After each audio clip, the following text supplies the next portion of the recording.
Welcome to House Common Blood, where strangers are family.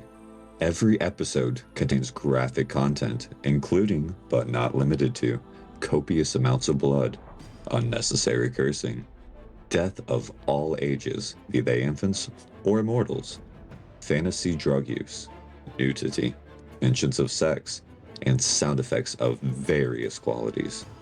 We cannot stress enough that this is mature content with adult themes. You have been warned. Be fruitful and become many.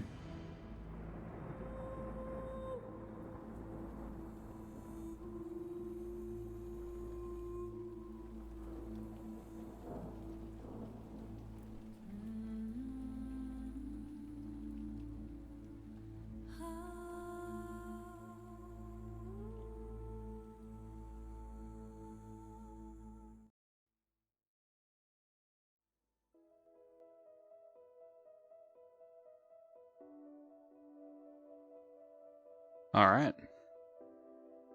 Welcome to House Comblet. I'm Gray, your DM and host. We're a D&D 5.5e podcast currently playing the adventure Hangman Worms of Frostheart. Story follows a group of misfits facing sentient calamities threatening to destroy the world, led by a Genasi army called the Rebirth Bastion. Most of the monsters I use are created by Oh Hi Mark. You can support his Patreon, although everything he makes is free. The music in our games is curated by D&D Breakfast Club on YouTube, with credit to each respective artist. I'm joined here today by Mega. Hello, I am Mega, and I play Eddie, the Otter Boy Trident Bastard class, as well as the table. As well as Nita. Hello, Nita here. I play Oluya Oblak, the human cleric sorcerer. As well as Rakuzan. Hello everyone, I'm Recusant. I play Mavet Sohafidash, the sap that holds the party together. And Moomin. Hello, my name is Moomin. I play a fire genasi artificer named Seer, who is constantly on fire and has their heart on fire. And finally, You're welcome, baby. Hello, everyone. I'm Tyler, and I play Gumo, the undead dancer, pretty much. Would you say you are a necro dancer? That was good. I like that one. Really should take him part of dance, but that's just me. Who can tell me what the hell happened last session? A lot of shit went down. Not it. Not it? Is this how we're playing it down? Yeah. Not it? I do it in every other game. I don't want to do it in this one. Didn't know that carried over. I don't know, our poor girl Nita has to do it every time. Yeah. Don't you want to give her a break? And I take the notes. I make it easy for you. I write for like a 5-year-old. No, we'll share this pain. Pretty good. It's pretty good.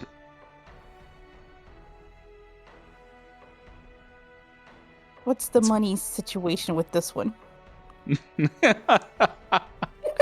There's my incentive. I can't remember what the typical standard I do. I can't remember whether I do 3d10 or I think it was 3. a 4d10. Well, I'll do 4d10 for you just because you take the notes. 5d20 that. He said 5d20. What the fuck are you smoking where you're starting to gamble with me when I'm giving you free money? I'll tell you what I Okay, was so we're getting smoking. 5 I'm D20. smoking history, like Victorian and Bjorn when Mavet happened upon them near an obelisk in the woods because Oh, that's his good. That's a good Mavet's segue. children told him that there was a commotion going on. So Mavet decided to go see what it was. Then a bunch of hunters show up. Mavet can't understand them, and they start shooting volleys after volleys on him. Then I think after that there was a part where Aluya and the dead guy were trying to see something off in the distance. Aluya was blinded by the death of orphans in the past, so she couldn't see anything. But Mr. Gumo, the dead guy, saw a dragon. I think he was blue. I'm gonna go with he Two was of blue. them. I saw a blue one, and he wanted to make sure, but then he wound up seeing both of them, a red-scaled and a blue-scaled dragon. So Luya was only halfly blinded by the orphans that she slaughtered in the past. That is correct. Mavet was trying not to fight. He gets hit by a couple volleys of arrows, yells for help. Eddie somehow breaks time and space and travels unrealistically fast due to the new plot armors by Under Armour shoes. So that was really cool. They arrive. He talks to the guy whose name is escaping me, but he decides he wants to not fight anymore. And like, turns out he spoke common the whole time. And yeah, You never that's what I tried it. remember. You never tested it out. Oh, Mavet also had a quill not come from him. It came No, from you never had a Torian. quill. You Yeah, never had a quill. that's why I'm saying You it made it didn't very come clear. from Mavet. Yep. It came from a Torian. Yep. Made it very clear. I never Yeah. took the quill, and that changed, I think, the guy from killing himself.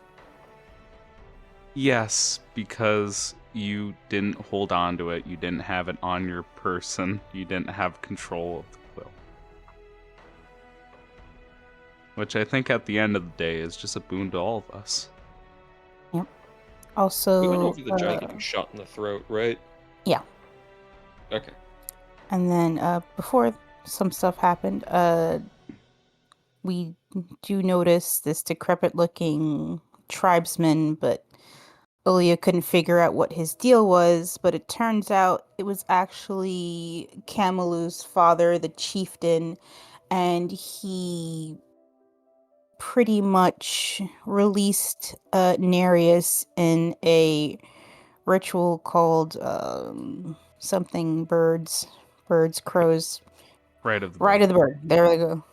And then, which is a high honor to get. And apparently this is like a big deal because not only did he do this right, he has been cooped up in his tent for X amount of years, and Kamilu, I guess, gathers that this is going to be his last walk, and the chieftain gathers everyone from the village, and they move on over to the forest for everyone to gather, including Chibuke and his Chibuike. group, and Mavet, Aluya, and Eddie for the obelisk. And what we read is, I'm gonna click back. The Reign of the Dragon Kings. Yep. Very good. Mavet, give yourself a 3d10. Aaliyah, give yourself a 2d10 for filling in the gaps here. Free money. Yep, free money, baby. I will at least put it out there, Mavet. That plot armor costs what? 2 third-level spell slots and a persuasion check? No, Yeah. correction. 4th level spell slot, 3rd level spell slot. Oh yeah. That it was expensive. It wasn't a freebie. Really, the plot armor was the miracle of hearing your shouting voice to come and save your ass. When you could have done telepathy the entire time. Also, credit on you, Eddie. Give yourself inspiration for not correcting them, because I know that was on your mind. Like that was pretty fucking good.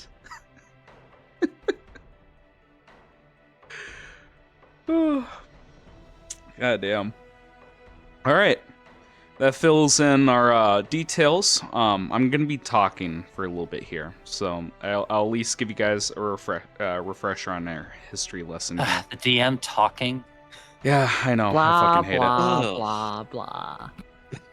So I'm going to go over the cliff notes from the first obelisk that you went to. It talked about Genesis, the idea that there's two primordial creatures in endless battle. Their bodies and blood make the land that you stand on, make the oceans that you sail on. They're very remnants of blood and body and emotion create a reservoir of magic. Like their lingering wills create catastrophes, calamities, and natural weather. And towards space itself, it is a black mist, a veil. And this cycle just continues endlessly of creation and annihilation. Though those are the quick, cliff notes here of what you understood. And that the world was named the Fleshlands. Now, let's get back into the scene here. With that in the back of your mind.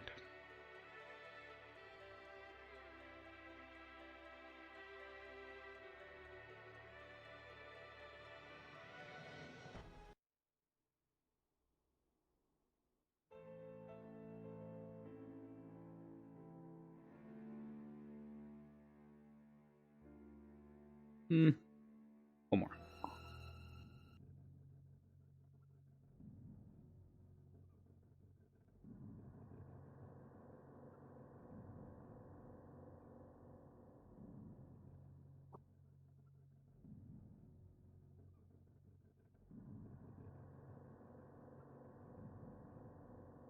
So, you're all before this black obelisk on these Noli hills. There is a herd of centaurs around you as we look at these shifting hieroglyphs.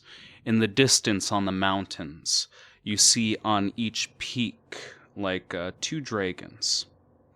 One blue, one red. In the sky above you, again, referencing the landing page you guys were looking at, you see Nahash before you, its head dipping above, just above this glacier plateau. You see, like, its head as large as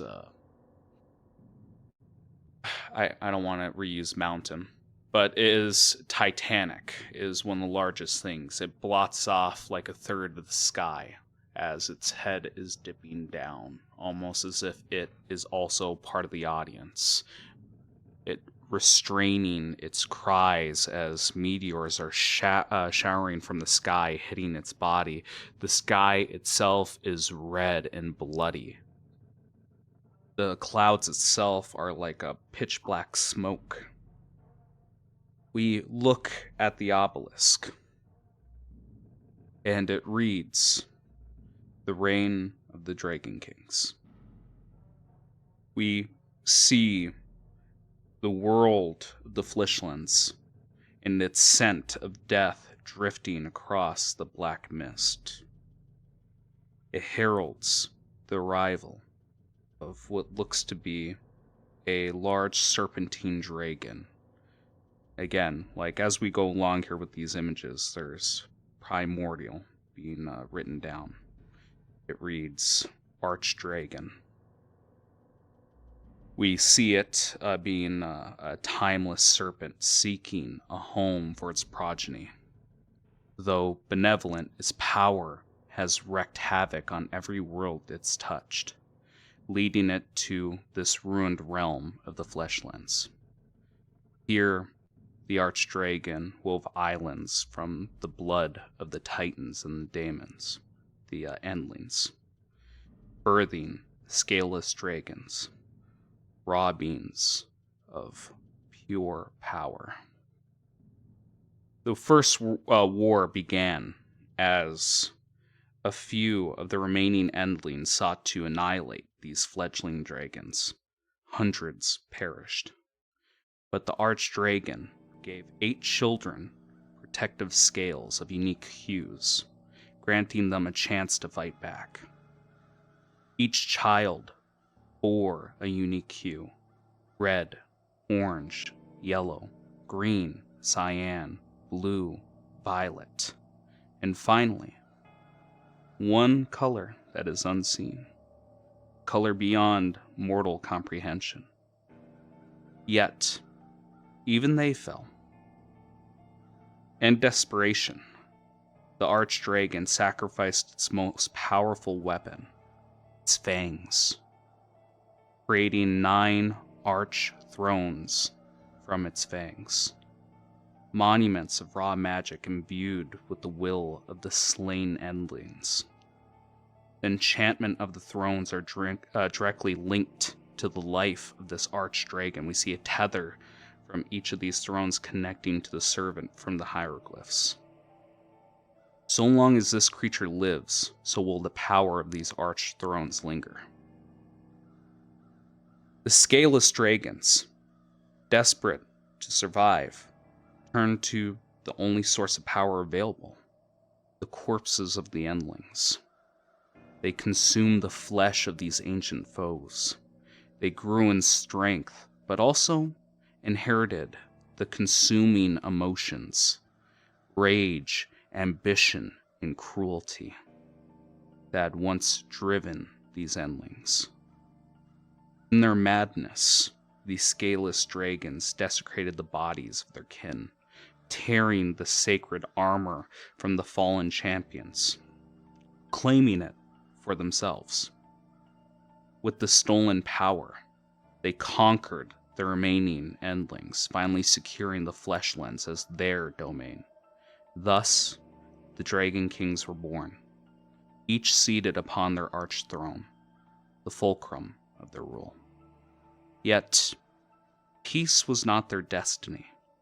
The Dragon King's ambitions burned brighter than their siblings' bonds, as they turned the shattered land into a prize to be fought over. Through their draconic magic, they tore open rifts to other planes, drawing mortals and creatures into their domains like moths to a flame. This desolation, born of the Archdragon's sacrifice, was ripe for the rule of its stolen children, Dragon Kings. From their arch thrones, these kings wove rifts between the fleshlands and other universes, exploiting curiosity, greed, and desperation to build their empires. Planar travel became their weapon, and their allure was irresistible. And it starts listing each of the thrones and the dragon that sits on it. The first one, the King of Red, the Infernal Tyrant. His fiery domain is connected to the 9 hells in the plane of fire. Devils, Ifrits, mortals seeking power flock to his realm, ensnared by infernal pacts. His rifts brought molten landscapes and endless battlefields, fueling his rule through domination and greed. Next, we look at the King of Blue, the Abyssal Monarch, master of the seas. His churning waters linked to the abyss in the plane of water. Krakens and myriads served him, while treasure hunters fell prey to his traps. His abyssal depths reshaped survivors into loyal thralls, spreading his chaos. Then we see the King of Green, Warden of the Wilds. His verdant jungles bridged the Feywild in the plane of Earth, teeming with Fey, treants, and predators. He offered mortals harmony with nature, at a price. Many became trees, beasts, or eternal guardians in his realm. Then we have the King of Yellow, the Mountain Conqueror. From his storm-racked peaks linked to the plane of air, he forged an empire of warriors and smiths. Only the strongest survived his brutal trials, their ambitions fueling his domain of perpetual war. Next we have the King of Cyan, Tempest Sovereign, ruling the endless skies. His realm bridged the elemental chaos and the plane of air.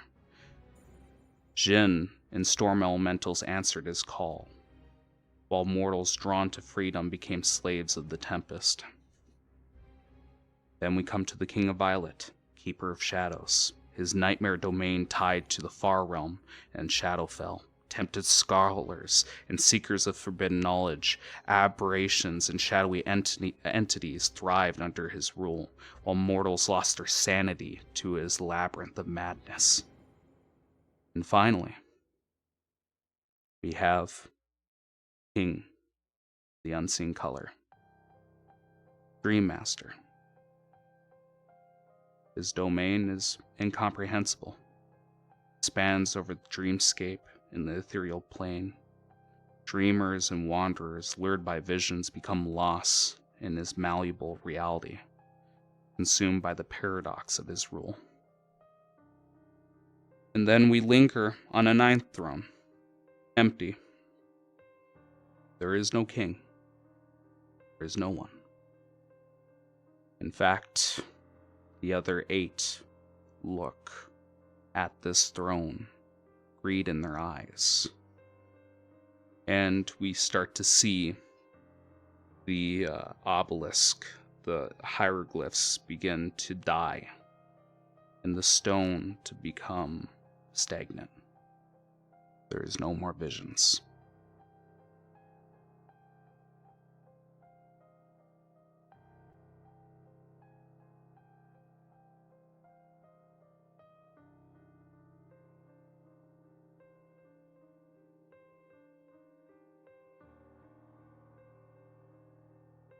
All right. You see all of that. And again, you look at the dragons on the mountain peaks. You look towards the herd, and you see the weathered, tan face of the chieftain. As this gives a solemn nod. Then looking towards all of you and towards Kamilu, his own son. He asks his son, "My child, are you going to introduce me to your friends?" And there's like his face is shocked. Father, Father, they were my prisoners. Do not fool me, child. I have known you for many years. I have seen how you treat your captives. And these... I'm afraid to say I don't believe that you captured them. Again, eyes lingering onto Eddie. And he looks to all Just of like you whistle. he looks to all of you for introduction. Again, like both hands over his walking stick.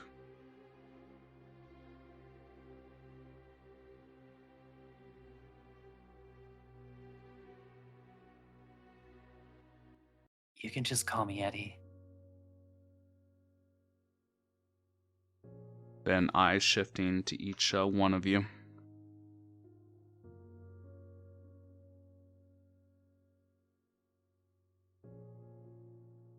Whoa, whoa.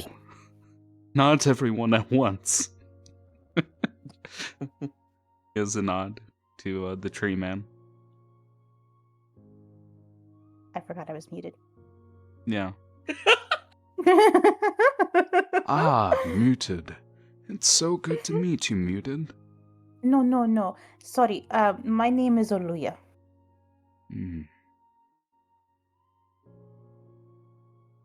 Eyes linger on Tyler. Actual player. On Tyler? Yep. Well, hi, old man. I'm Tyler. I'm a god to you. No, serious time now. My name is Gumo. I do not know if you would consider us friends? Or what that really means. Perhaps we will be friends in time. I wish not to be a stranger to you.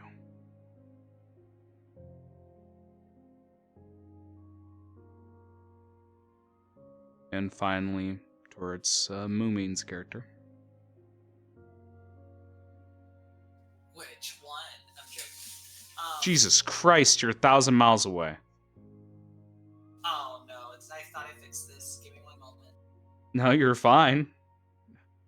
I don't know what happened there. But I will say It's fine. Gives you a nod. Ah, the silent type. Man, the mountain's really playing around with just like the echo out here is nuts. Sir, how'd you get over there? I have my ways, There we go. Ah, yes, you sound a lot better. but you can call me Seer. Hi.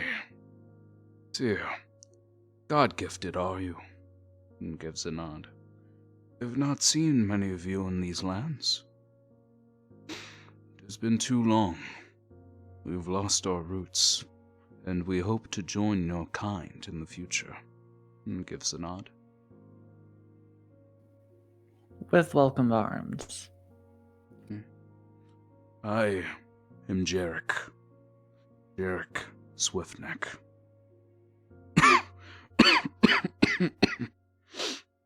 I am the leader of this tribe. And I apologize for our introduction. Let me be the first to say any transgression between our people, or trespassing on this land, looking towards Mavet, then Eddie, will be forgiven. You are not strangers on our land. You are the lodestars we've been waiting for. And his, nostrils flare at that. I've been waiting for you all my life. Even bedridden, I conserved my strength for this very meeting.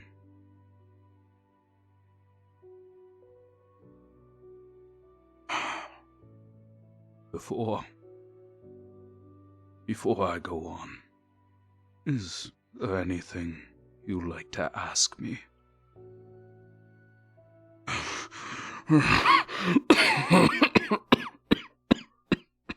And you just see him begin to wheeze.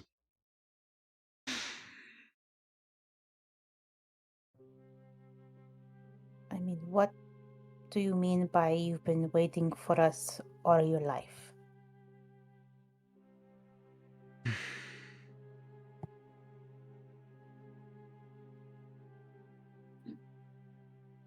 It is complicated.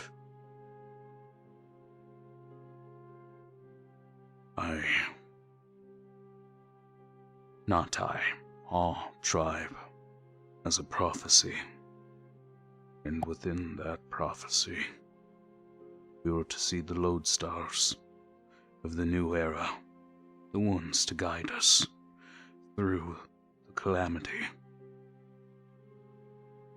Although, I would not think it would be such a menagerie as the crew assembled here.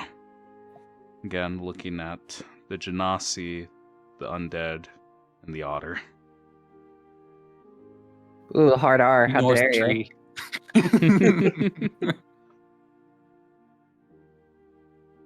And then you have Token Human, who's really a Genasi. I will at least say, just to really put a point on it, when he referred to the God-gifted, his eyes, lingered on Seer, then towards Aluya, then towards Mapet.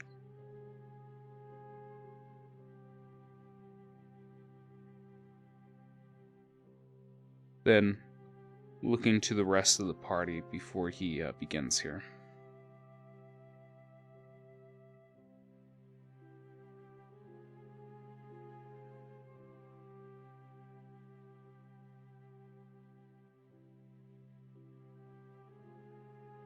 Take that as a big fat no. Oh, sorry. I thought you were like, just like, and he looks at me, and we look at him, I look at him, and he looks at and me. he looks at me. That And I sounds look pretty at him. accurate. We're all kind of No, I'm giving you guys a moment before I have to go on a long monologue here. All right. Like whether it's Okay. role player At questions. the very least, since maybe not necessarily for his benefit, but maybe for everybody else's, Eddie asks, you know, you're not the first person to refer to us as lodestars. Gives a nod. Would say very few know of that legend. And strangely enough, it's always the elderly, never the young. And you hear a Mediterranean from the distance just say, I take offense to that! Prove that you're young. I am only a couple 100 years! Point proven. El bozo. You see him sipping from his blood-stained teacup. But oh yeah, serious, very important to mention. Although somewhat stable at the moment, the giant playing chess, or air quotes, a form of chess with Medtorian, has an arrow through his throat and is slowly bleeding out. That's important information that we kind of skimmed over here. Well, we mentioned it in passing, but I feel like it's important to stress it out here. Well, he's not bleeding out anymore. He's stabilized. Stabilized is a strong word. You realize that Seer is totally not gonna be talking to this guy. She's gonna be like, "All right, you guys have fun," and then they just walk over to the giant. Sorry, really quick apologies. His Go ahead. tribe has a prophecy of the coming lodestars, and what? I don't know what the what is. There was a bit after you said lodestars, like we are here to prevent or create a calamity or something like that. an oncoming calamity. The lodestars were meant to lead his people through the upcoming era.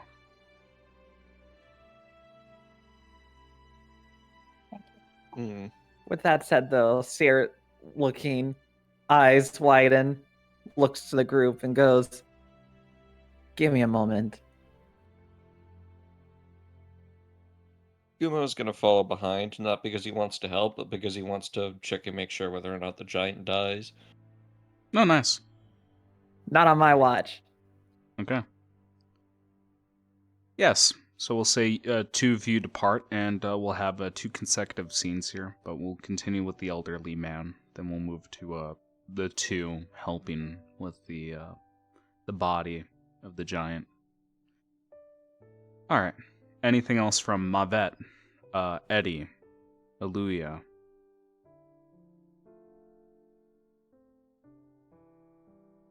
No. She's kind of just. She has her spear propped up in a way that she's using her shield as like a seat so she can listen intently to what he's saying. Okay. Vet doesn't really care about this dude.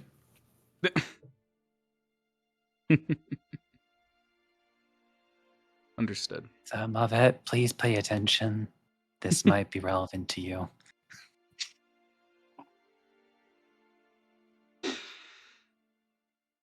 Mavet just closes his eyes and rolls them so Eddie can't see. And then You don't opens have- them and then forces eyes. himself to try to pay attention. Okay.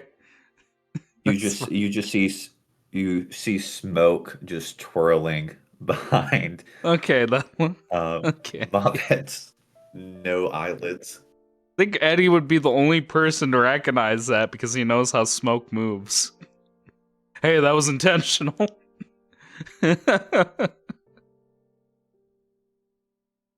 All right.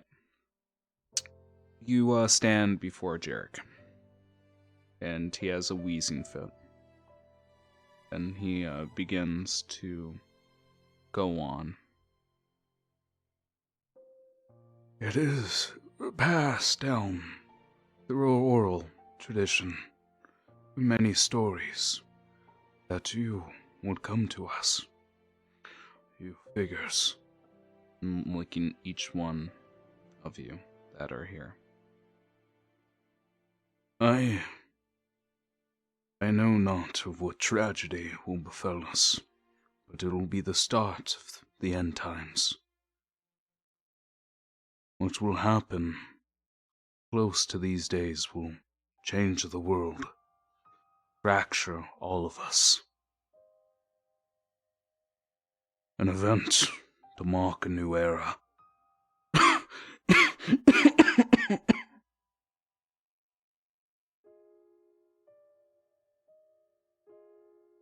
Fortunately, nodding his head towards the obelisks, and the beacon going to the sky, one directly to the sky, the other one going to the spire. The history, the gaps that I cannot tell you about, is written in stone. Then nodding in the distance towards the fort of the giants.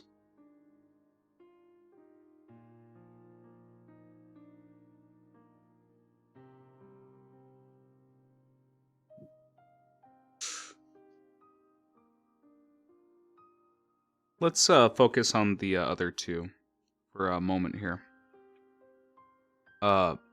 Seer, Gumo, you approach the body of the giant. Again, like the blood has stopped pouring out from the artery. The blood on the table is a large puddle that is beginning to drip on the ground, and on the other side of this table is a Medtorian doing nothing to save the man. And he's just smoking from a pipe as he puts down the cup. You see flashes of blue underneath his glasses.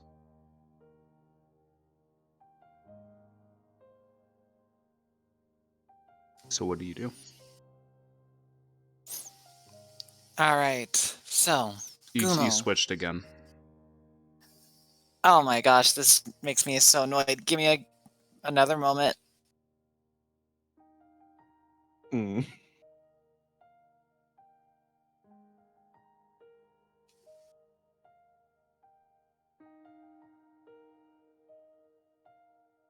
So Guma, I filled dead air. Yep. Hmm. Hello, Mr. Giant. Well, no, he's not dead. I can't speak to him.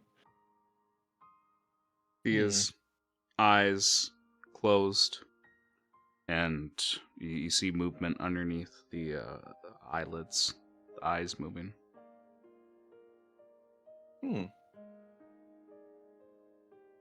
You, over there, on the other side of the table, are you going to drink that? And he's going to point to, like, the bloodied tea. Again, like, Bjorn was served his own cup. And, He's ignoring Medtorian... it. He's looking specifically at the bloody one. He, slowly, like, passes over the small platter, or the saucer, whatever it's called, with the cup on it. Saucer, yeah. Yep. Slowly passes the porcelain over towards you and just says, "Be careful, the tea is good, but it is strong." Gonna take a sip. Feels good. Feel all of your rigor mortis like go free for a moment. Hear the popping of your joints, like your body's relaxing.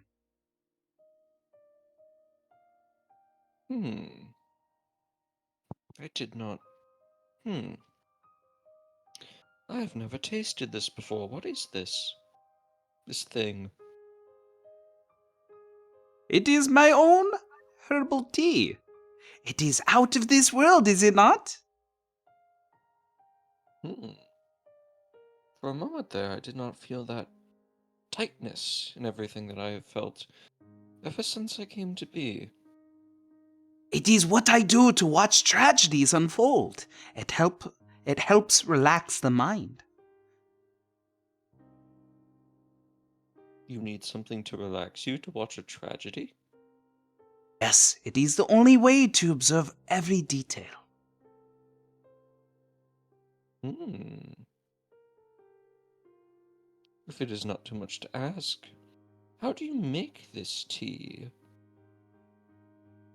And he will pull a pouch out, and he will hand it over to you with these leaves. Hmm. Gonna take it. And you take it. You open it up. Yep. You do so, and the herbal leaves have a iridescent quality to them. They have a sheen of strange colors across it. You've never seen a plant like this before. Hmm. Where did you find these? It is a trade secret. I cannot tell. It is a good reason for you to talk to me if you want more. What do you wish to speak about? I wish to speak about the world and everything that you know. Hmm. I wish I could be of more assistance, but the me that knows much is silent for some reason. No, no, no, no. It is fine. You see,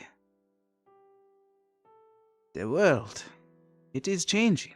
And just watching you, seeing you, is reward enough. He's gonna tilt his head, but accidentally go too far and snap his neck. Why? Were you not listening? The elder, Yes. the chieftain, Oh, he called you lodestars. It is not just a title. It is a role. Whether or not you want to do it, it will happen. And it will be oh so glorious. hmm.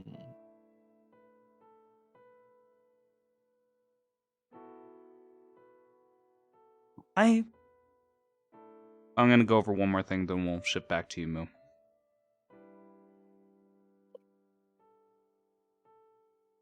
I have something to confide in you. Do you smoke? I believe there was a time I did, yes. I'm not opposed to it. What Not was your harmful. favorite part of smoking? Hmm. I think it was the feeling after I was finished, or was it the burning? No, the burning. We are brothers. I swear we are brothers. Two different mothers, but we are brothers. I feel the same way. It is the burning, the ashes, the act. That is my favorite part. And there's a smile behind him, like you see his pearl whites. He'll give it right back. You're gonna give what back? Smile. Huge Okay, smile smile. back. Gotcha. All right, as you share that, Moo, what do you do? I mean, while those two fools are just talking with each other, Sear's immediately like busy at work. Okay.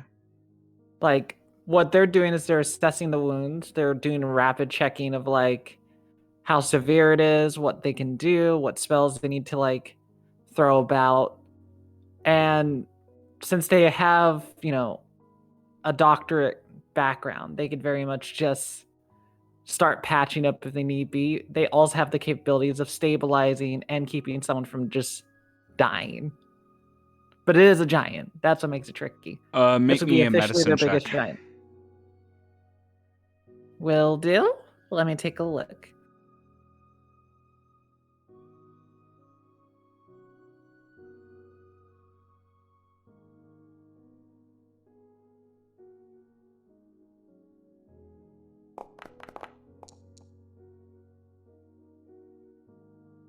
Nice. 21. Why do I have a -2? I'm trying to look at it. Exhaustion. Oh, you're right. Thank you for tracking that for me. Yep, no problem. So you look over the body. He's gonna need extensive work. He will live though. Now, here's the issue. Like traveling with this person, his greatest use is, being able to perhaps be diplomatic or be a middleman between you and other like roaming giants. This arrow is embedded through his throat, and you see specifically like his vocal cords are torn. You believe that he has lost his voice.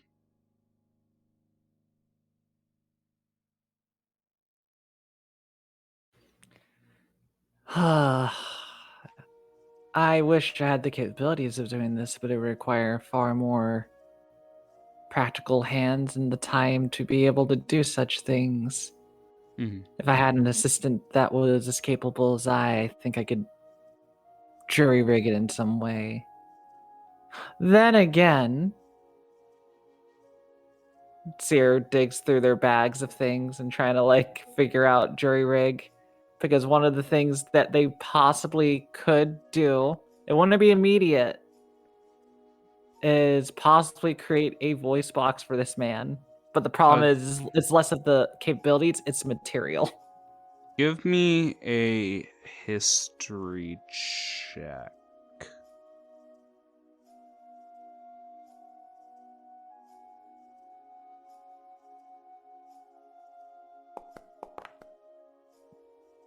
Oh, almost. Do you like a 12? I think I'll be nice and do a flash of genius. Okay. What does that bring it to? So 18. Okay.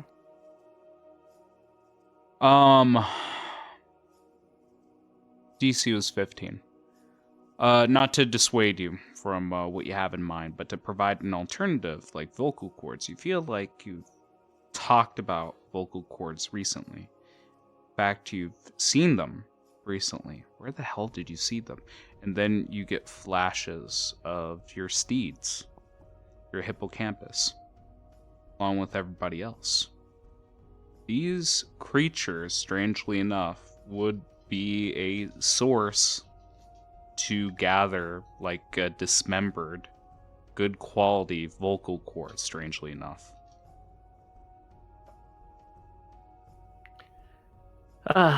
Again, would not be immediate, but that could possibly help this one. It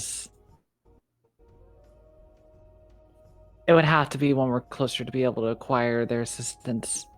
But for now, I might as well just fix you up so that you can not die. And then Seer will begin to do the slow pacing stakes of like repairing this guy. He's huge, so they can't just needle and thread him. They would have to literally harpoon him and rope him. Mm-hmm. Okay. And they will just suture him back up carefully and slowly. Mm-hmm. You begin to do so, and he does not immediately regain consciousness. But you see him drifting in and out with bleary red eyes. And you see, like, fear behind them as his iris quivers.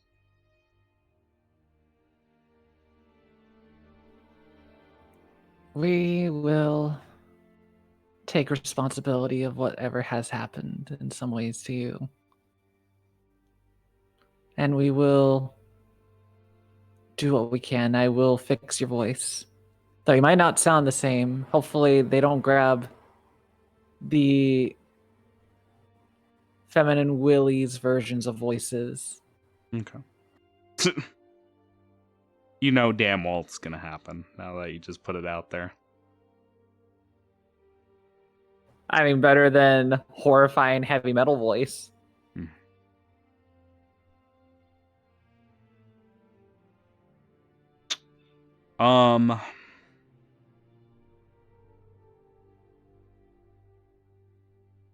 We shift back to the elder talking to the three. Mavet, Eddie, Nita. The chieftain is curious. I don't mean to pry, but why has the God-gifted blessed our lands? Looking towards you, Nita, then towards Mavet.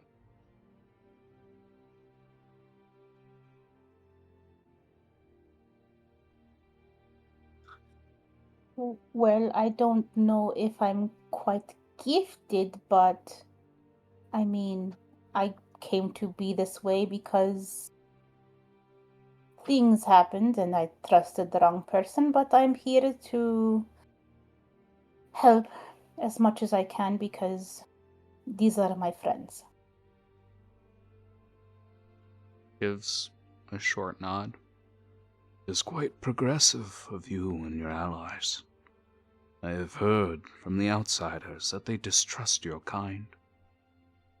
They Well, not to see be you. fair, sorry, I haven't been this way for a very long time, so I don't feel really different, I guess you could say. That is good.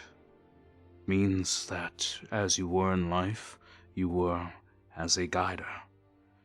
A shepherd. Is to say that you were walking the righteous path ever since you started taking your first footsteps. Not many can say that. Louis just has 1,000-yard stare as the last thing that she did and nods. Sure.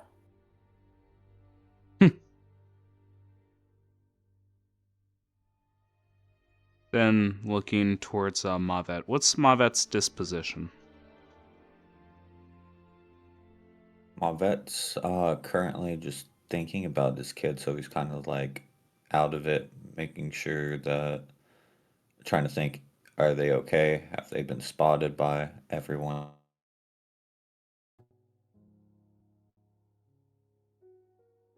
Let's make sure nothing got fucked up there. Hello? Yep, hang on. Oh, Take a moment.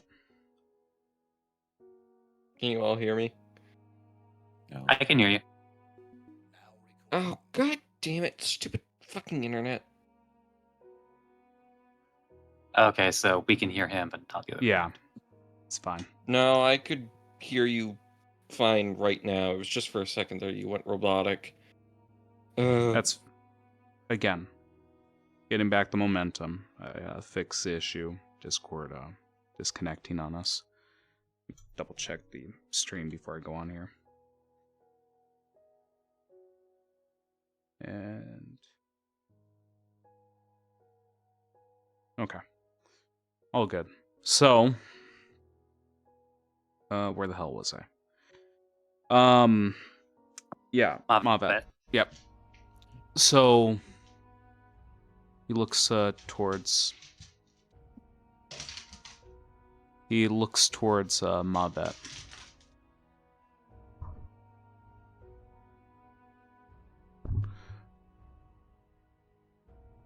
My child, what has taken your mind? I've never seen something like you before.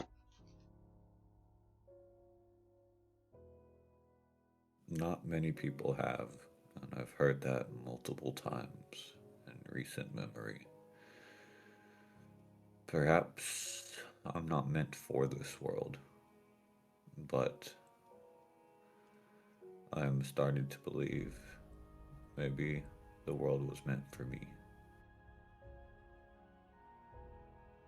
Quite the ambition. There is a saying, you know. You do not live as a man if you've never dreamed of being the strongest man in the world. And I feel like this applies here. Are these ambitions truly a goal you wish to pursue, or is it a fancy that you think of idly?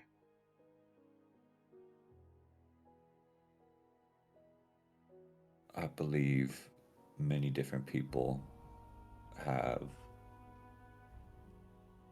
different beliefs on what the strongest in the world means to them. There will never be a consensus. You could say you could be the strongest physical man, win any brawl, or you could be the strongest spellcaster. Or you just could be the smartest man alive, and that in itself is strength. Or you could be the only one. Then you are all.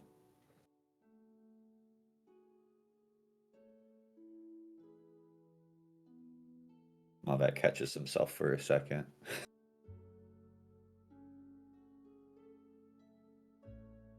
Speak of a dark road. Are you sure you are ready for those perils?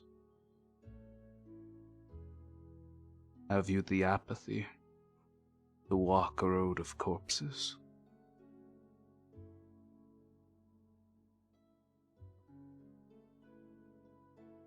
It is just talk. I go where the wind carries and follow the spores. If death is on that way, so be it. If there are strong men upon that way, so be it. If there are amazing spellcasters upon that way, so be it. Strength will come to me. We'll see which road and which path it leads to. I'm afraid you're mistaken. Your dream is not one where you follow the wind. It is a path you must pave. It is not something to fall on your lap. It is something to be taken. You do not walk through the forest. You must burn it.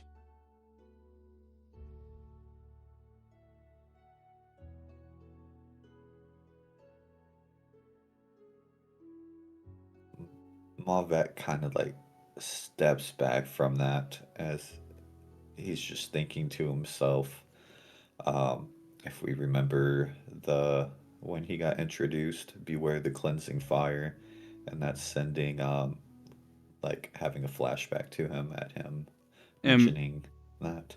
Perhaps like the sky itself is reflecting onto the elder's eyes.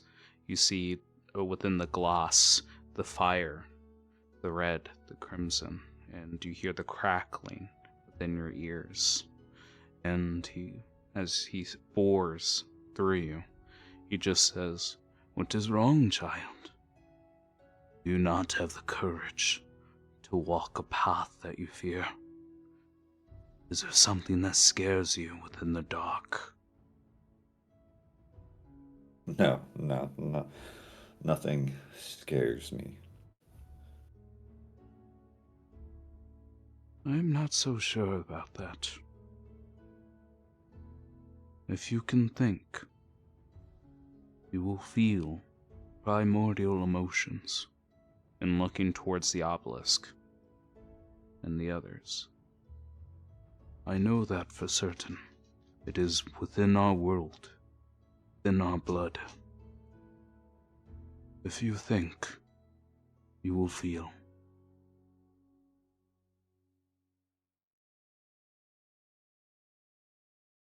Do not cast away fear. Control it.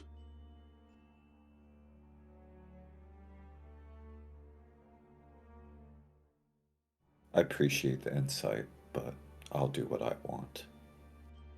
Oh, do not mistake what I am saying to you as advice. Or even an old man's insight. No, no, no, no, no, no. Tell me, God-gifted, do you know what a lodestar is?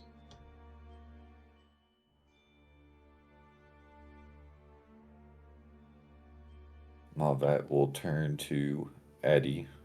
Is he still with us, right? Yeah, he's with the group. He's just watching. Eddie, I specifically addressed the God gifted, so. Yeah? I don't know what a load star is, and he's asking me if I know. Do you know?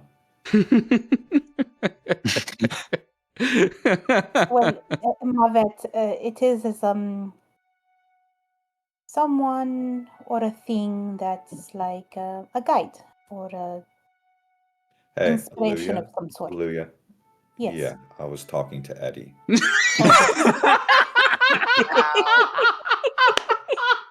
Damn. She Mavet, learned. I hope that the fires come for you sooner rather than later.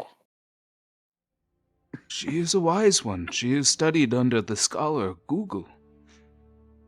Who would be? Because I did.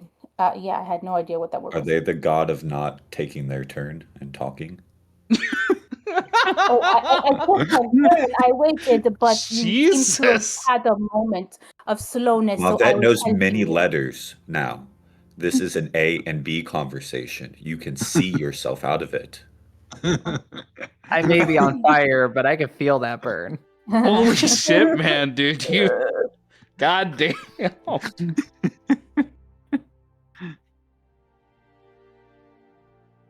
Yeah, absolutely inspiration for that, Rukusen. Holy shit. That was a hell of a back and forth I encourage. Oh, fuck. Eddie, your response? You know, now that I'm thinking about it, I am next to the sassiest people in the party.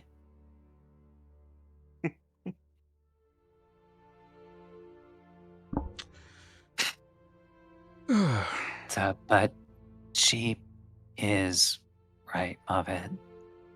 It's somebody who is meant to guide.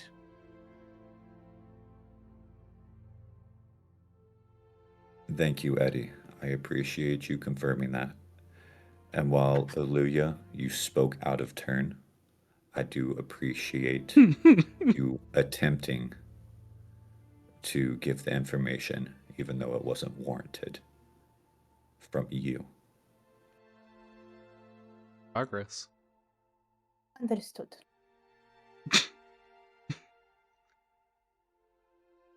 God gifted. The question.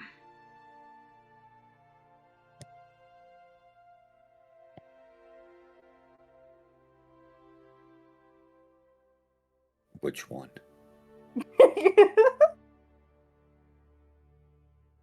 He takes a deep breath.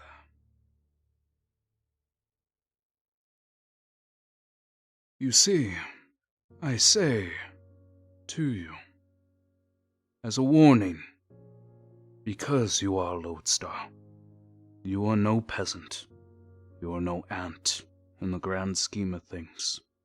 Your actions will bring about change, and you will have a following. People will listen to every word you say, and follow you as people of yore followed the stars to conquer the seas and the lands. I warn you, because the people you will lead will die.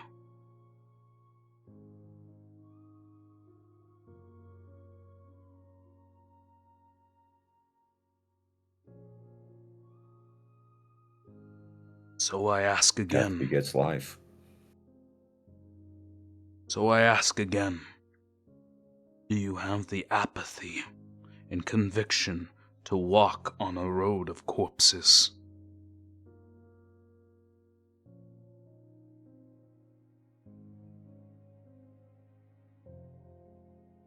Yes, I have those words to do that. I fear for your flock.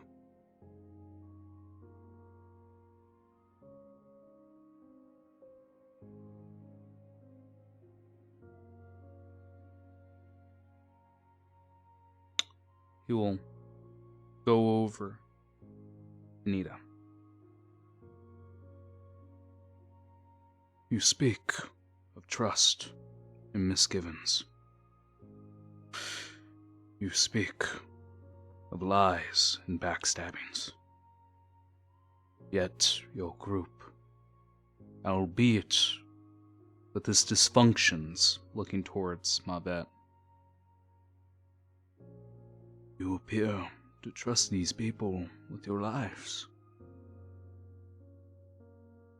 Your ideals even linger as you take on this form.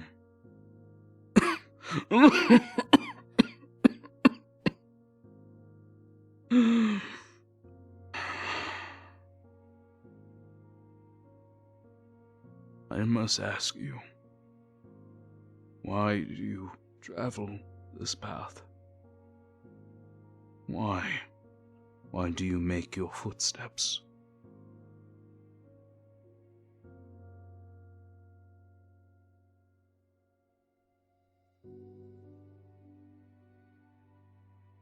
Well,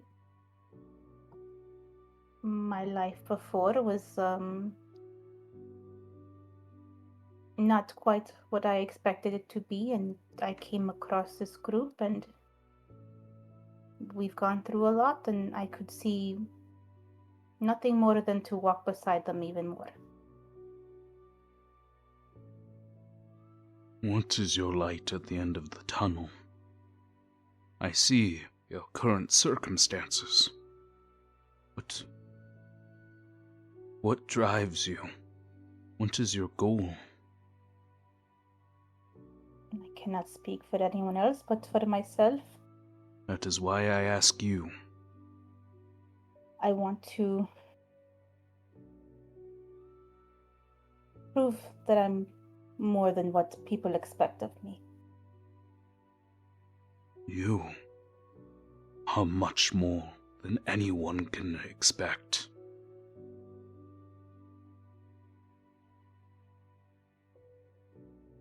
Who will be your flock?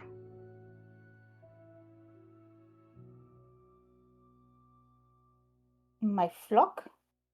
Nods. You talk of change. You talk to exceed expectations. I need to ask you, who will you lead towards this vision? Who else shares this vision?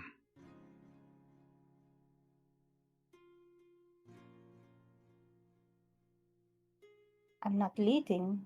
I'm following my friends to what is right. But I am guided by the great Aeolus. You know Aeolus, great being he is.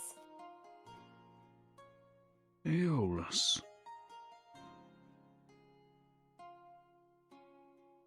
What form does this one take? Well, he can take the shape of an albatross. I know It of is them. quite beautiful. You do? Nods. I am familiar with many of the...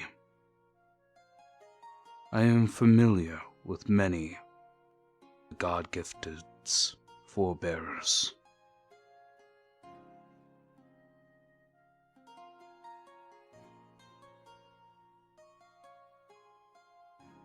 It's actually really warms my heart that you know of him. Like I have to explain to people of his greatness and you know of him? It feels good.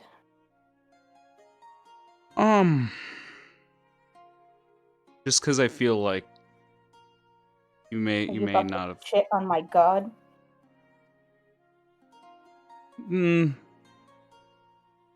Let's elaborate. Let's unpack that for a second.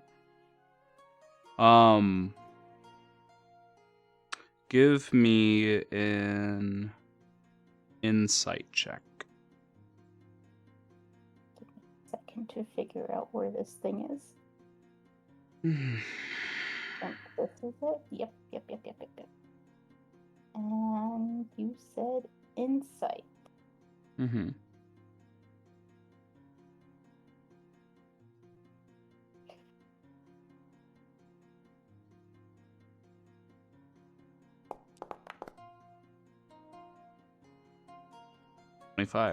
Did you just guidance yourself? Yep. He's gonna see a little flourish of magic as I tap my head, as I raise my hands to the sky for Eolus. Did you just touch yourself in front of me? How did. dare I you? just need to... These are sacred lands! Get out! Get out, heathen! No, he's fucking with you. Doesn't happen. There's something very strange with that sentence he used. He's linking your god to a genasi. And I know it's plain within what I said, but I do need to really stress out that point. That he's familiar with your god because he is familiar with the god gifted.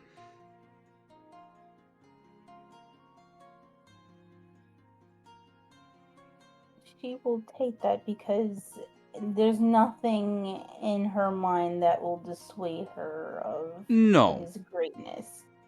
Yeah, this isn't an attempt to dissuade you. It's more of adding layers to a deity that you're familiar with.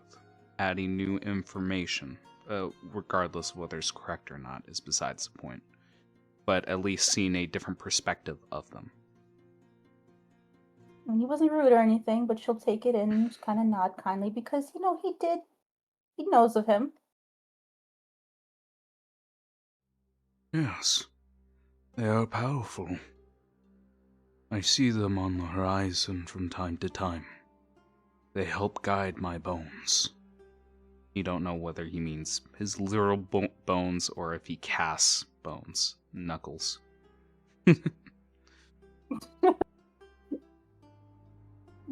She'll just nod.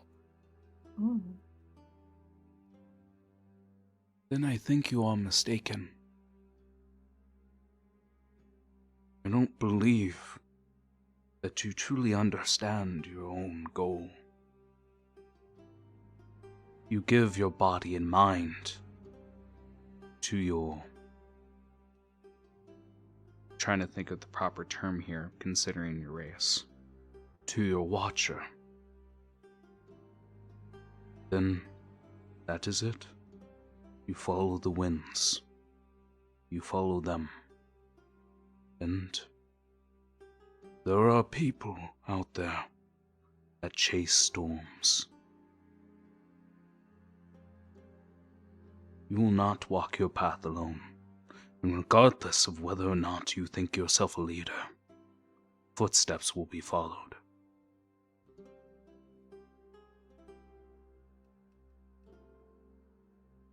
Are you ready to bear the responsibility of the world on your shoulders?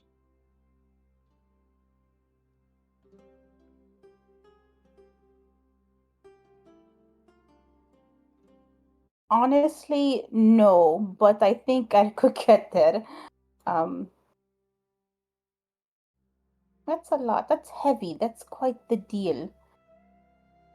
Can bearing the world on my shoulders does mean I do good things to make it better? No. Instead of having it all on me and my friends?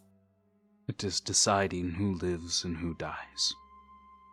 Who you guide to the light and who you leave in the darkness is a heavy burden. Again, Alita thinks back at her last thing. She made judgment.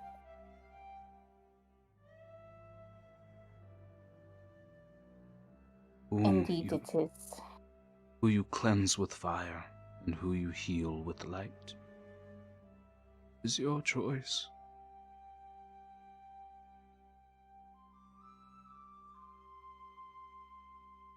But you must have iron with your heart and know that you are extraordinary and there will be no one like you for a very, very long time.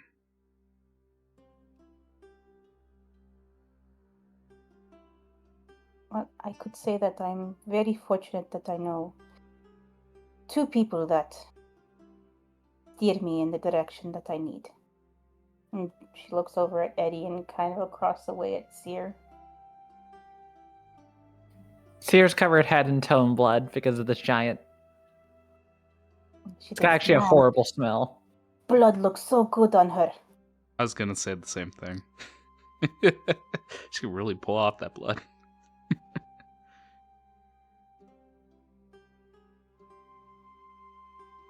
I think the finishing thing he will say, and he will forcibly grab your hands and take the damage from your electricity, Oh, putting so one hand frail. under. You'll put one hand under, one hand over, forcibly clamp it, not oblivious to what it will do. And he will take a moment within this interval to say, You have what your friend lacks. The dependence on others. But unfortunately, he has something you lack. Independence. You must learn from each other. and you can even, like, through his wrist, you can feel, like, his erratic heartbeat from the electricity entering his veins. 12 isn't enough to kill him, mind you. He lets go. Breathes out smoke.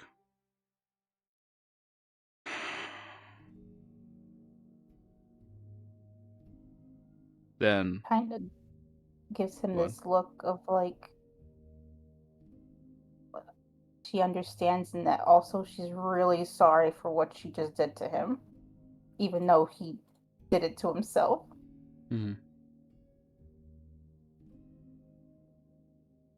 think the finishing thing he would say as he walks away from you is, Never blame yourself for others' actions. It is outside of your control. it's a slight nod, and stops before Eddie. You are quite the individual. Strange. Two of the God-gifted, the enlightened, look upon you. A Triton. And his nostrils flare, not out of anger, but just smelling you.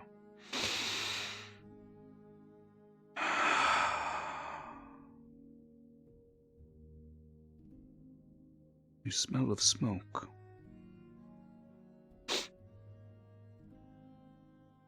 It's strange. It is not of hickory.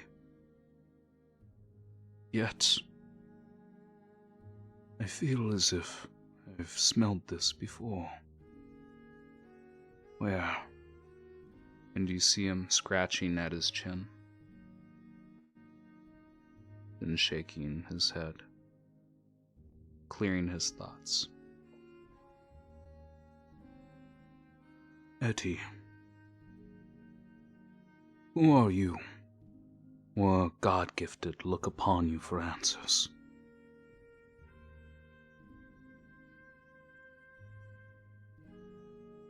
I I guess just a chill dude trying to do the best at what he thinks is right.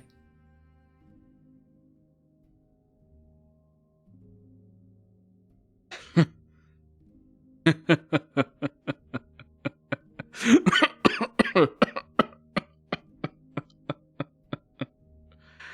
just see him chuckle. It has been a while since I've had a good laugh.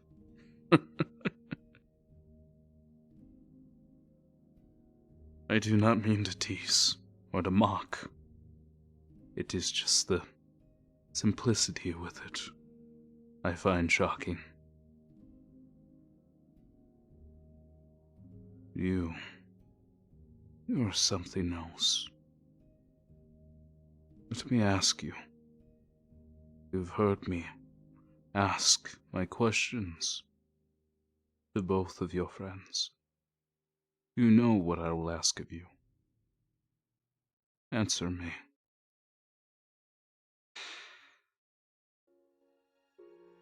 And he waits patiently.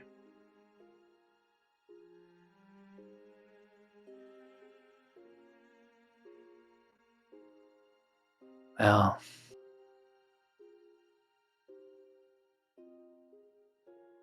it is, as they say,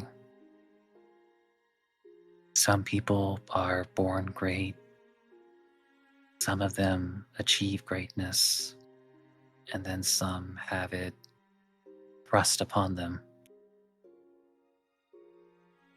I think the same might go for responsibility, too.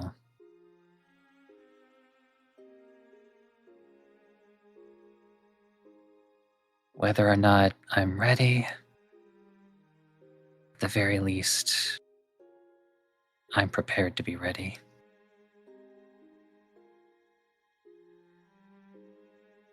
It is strange. Those three things. And looking to each one respectively, Mavet, Eddie, Nita, it appears that all three of you fit a different bill.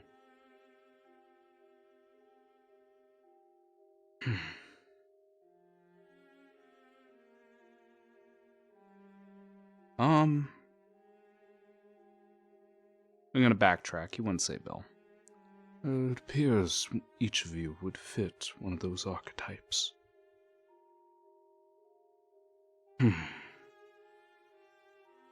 Then I must ask, what light do you walk towards, Lodestar? And who will be in your flock?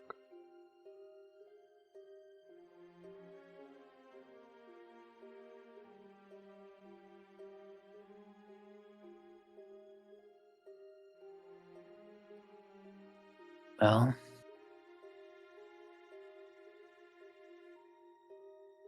guess I've always just tried to live this way, but I'd really like to be able to just bring along everyone I feel connected to.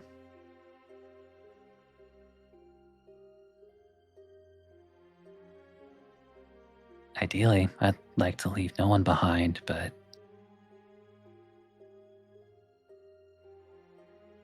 well, you can't always control that, I guess.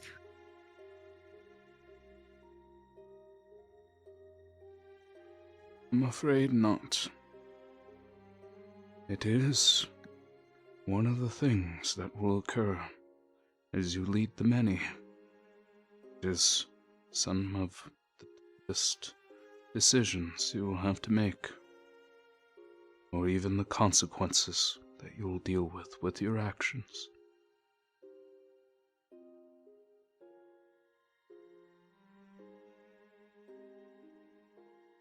Well, I guess I already know a little bit about the consequences of actions, even the ones you didn't make yourself. And that is the weight you must bear on your shoulders. Burden you must decide whether or not you wish to carry.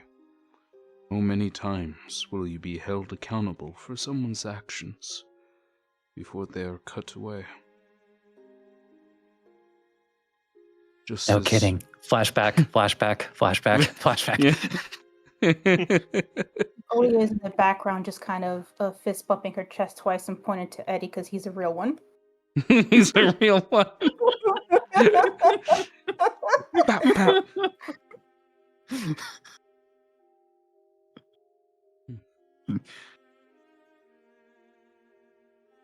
You will pull out a wrapped bundle. It's very small, can fit within your palm.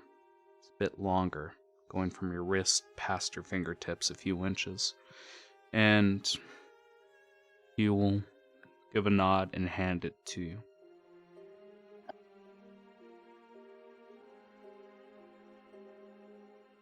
What's this? It is a gift and a curse. Please, open it.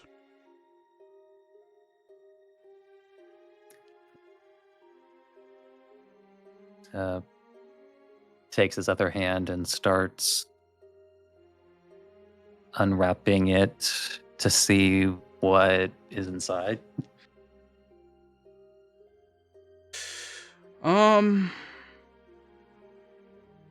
It is a long bladed dagger.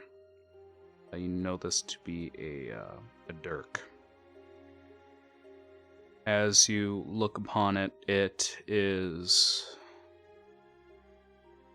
I'm trying to think of the right word. I believe it's a scrimshaw, when you tether things together with remains of creatures. Like you see bones, standard twine is not colorful, and a strange colored dagger. It's obsidian.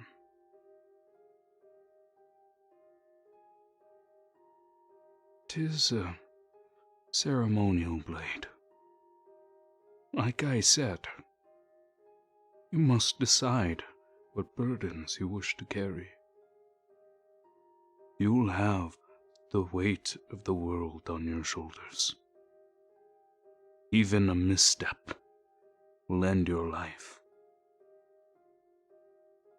And know that accountability is noble.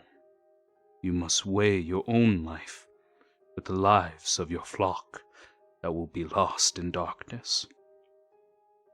When you die, when any of you perish, it is not just one life lost. It is thousands, millions. And he gives you a stern look. When you are ready to cut burden from your life, brandish this blade and make a mark on that burden to remind yourself connection is lost. Make a mark and a stand.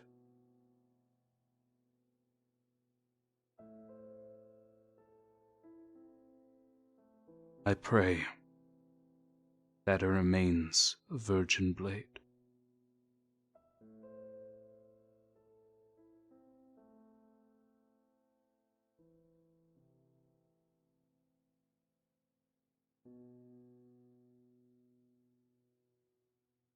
I hope so too. We may pray, but we know. We know. Maybe one day where you will brandish it. Never, never take it out as a threat. Only wield the blade when you mean to use it. There is no going back.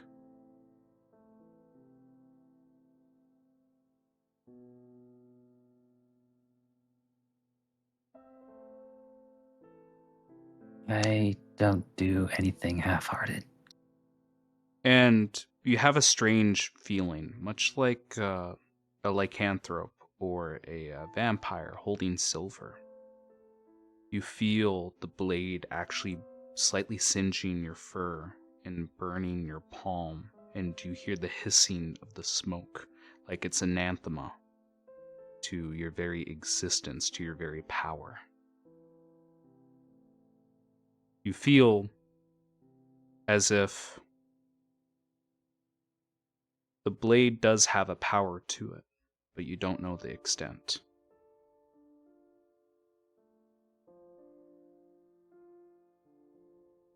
Yep, just gonna wrap that one back up. Mm-hmm.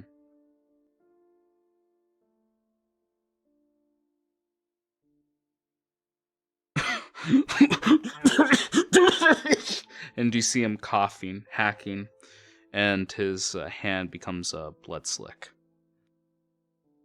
Or a blood slicking. As he looks up and wipes away the blood from his chin, from his mouth. I'm afraid that our time is running short.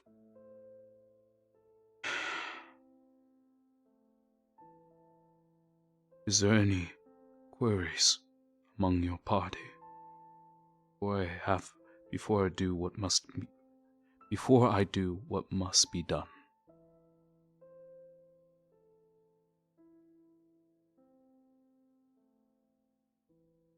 It's still just the three of them out there, correct? Yeah, the three of Sorry. them. Have you or your people heard of the oncoming threat?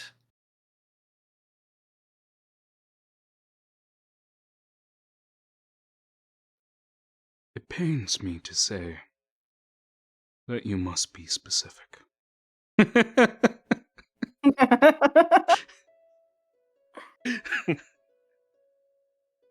I only say so because I'm worried that there might be a conflict if your people had feelings about the God gifted, as you call them.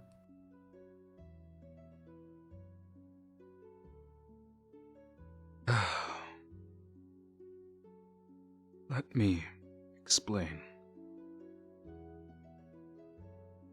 Although we hold the God-gifted in high esteem, not every god is a good one. Think of it as neutrality. We do not give endless gifts or huck or hurl stones at the God-gifted, but we give them respect for who they are. It is the path that they walk that we judge. And it pains me to hear of any conflict with the God-gifted.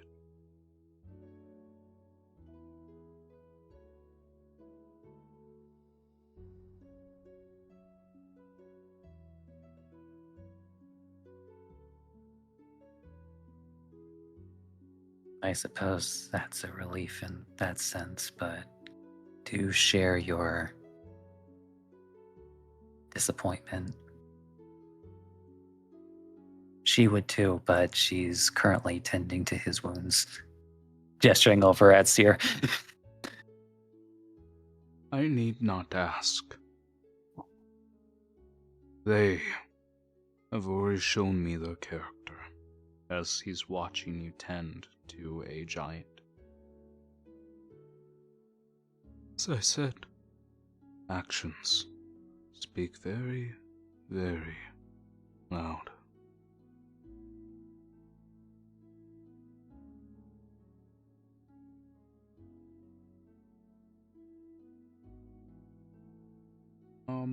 The DM actually needs a moment just to go over everything, just to make sure that I'm not shortchanging here, because I got a little sidetracked with each person's one-on-one.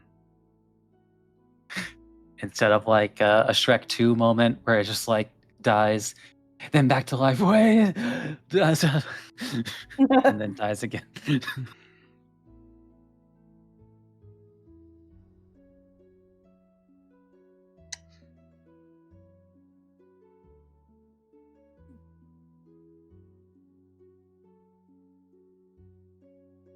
Okay.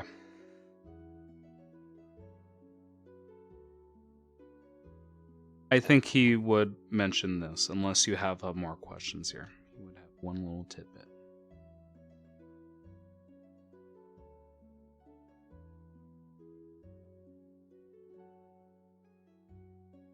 At the very least, Eddie is comfortable giving him the floor, in his last moments that have extended beyond what he thought. But You see that he is pushing himself. It is quite literally, I'm sure everyone in the call has heard of this, but you've heard of people on their deathbed having that one day before the final where they have a burst of energy like they're recovering. That is that type of feeling, but everyone in the call should know what happens when that energy goes. That's what you're witnessing. He dead. You've seen the titanic creature walking amongst the surface, yes? Yes. yes. I would Cuts be to Abby. disappointed. Hung up. Fucking, cut up, dissected. Fucking.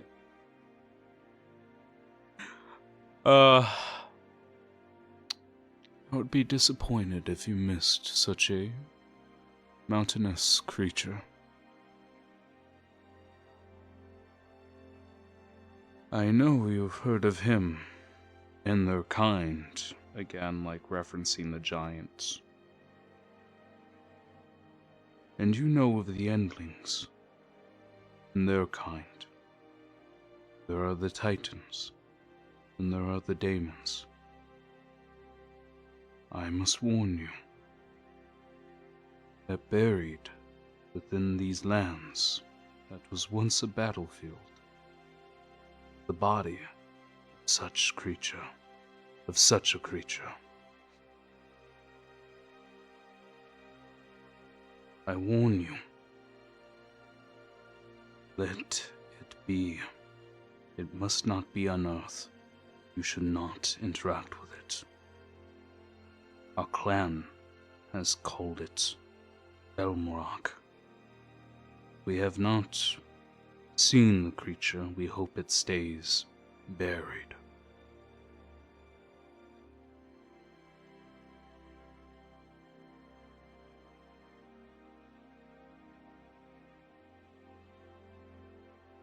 And, Type out the name in the chat, please. hell no. Rude.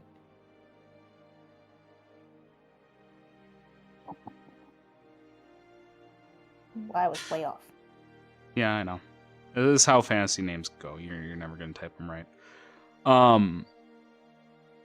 He will also say, although anathema to our culture, I will break one tradition and give you all a gift.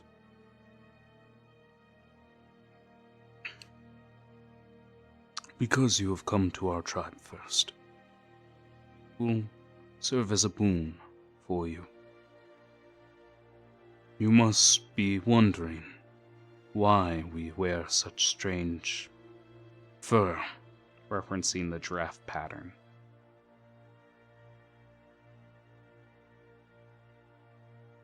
If you have not already noticed, we travel freely on the surface.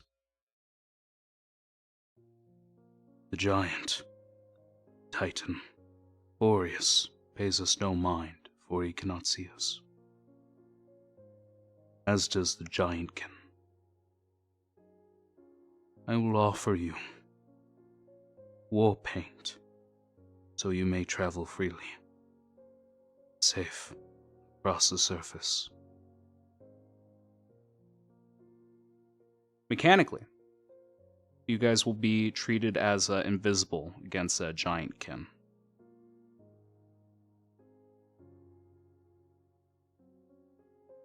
So, like, the giant guy that's with us as well.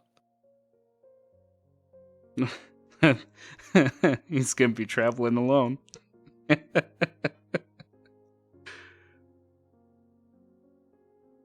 But that is something that he offers, and you see, like, even the words coming out of his mouth, that there's an audible gasp with the crowd, with the tribe. And thinking back on your interactions with the Kamilu, you feel like you've touched on the subject multiple times, but you kept it close to heart with how sacred this knowledge is.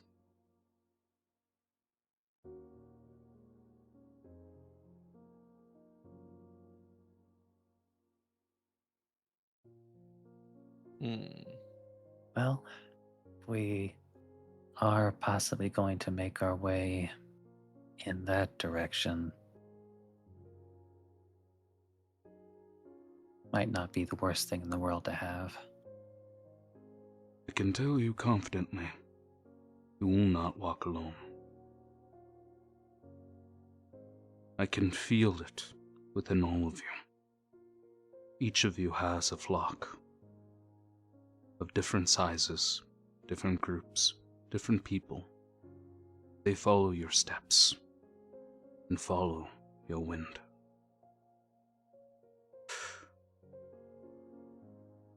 Consider us a part of the march.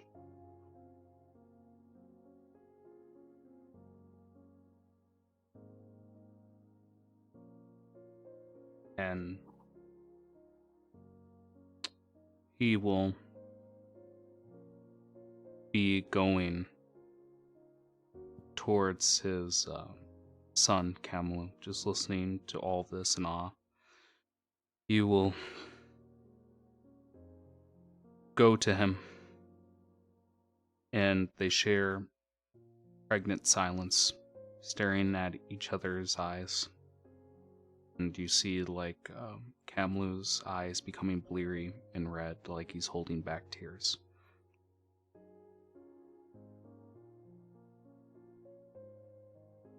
Son, I have warned you many times. You are not to leave the village. You are not to wander the surface alone. And through your folly, people got hurt. People have died. And the minute peace we had between our tribe and the elves is practically shattered. Furthermore, you've spoken the enemy leader and asked to marry his daughter. And his nostrils flare. Kamilu looks stalwart, unashamed of his actions. But again, eyes red, bleary. Father, hand on Kamilu's shoulder, and he says, with stifling intensity behind his words, Could not be more proud of you.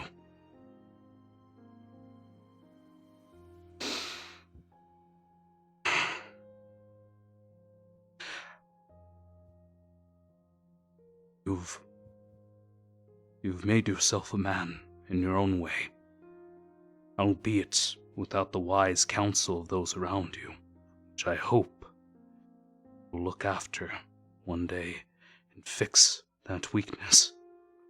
But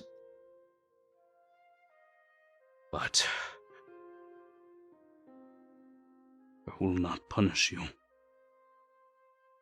or give you venom for following your path, for walking forward, for following your heart. and at this point you see, like, Kamilu's lip beginning to tremble. You are following Lodestar's son.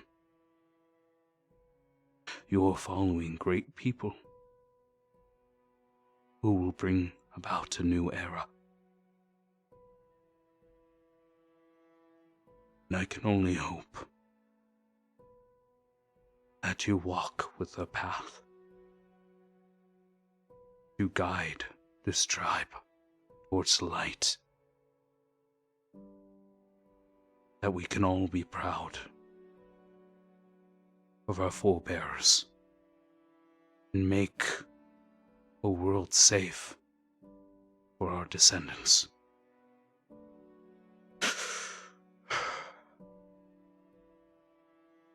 It brings him into an embrace, and you see that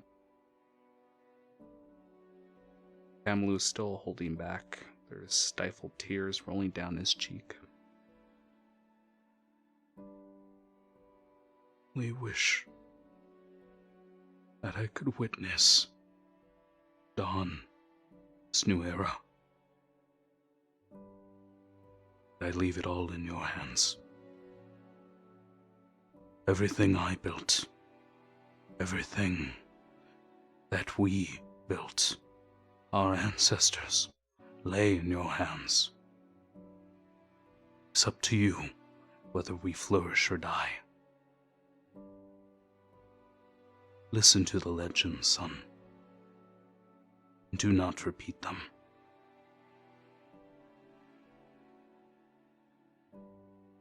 Albeit, although you do not need it, you will have it. You have my blessing, son. Unite our people with theirs. Bring prosperity and peace. And follow the lodestars. And Kamilu responds with a dying, or more of a whimpering. I will, Father. You will look down at me, and you will smile. Son, look at me. Kamilu reels his head back, and he sees a smile on his father's face. You won't have to worry. I am already smiling upon you. This goes on for minutes. They share an embrace. And father releases the child as a stone bowl with paint in it. His thumb, he makes a mark from the chin up the cheek and above the brow, cresting on the forehead. The marks don't represent any totem animal, but you can see that they match the father's. As he says to him, you are no longer a prince. You are a leader. You are a chieftain. You will guide our people.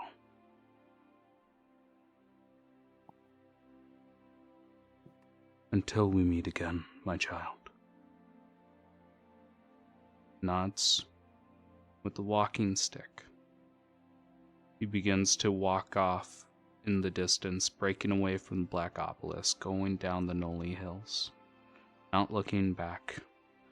And you see him just disappearing on the horizon within the snow, with a wobble and weak steps.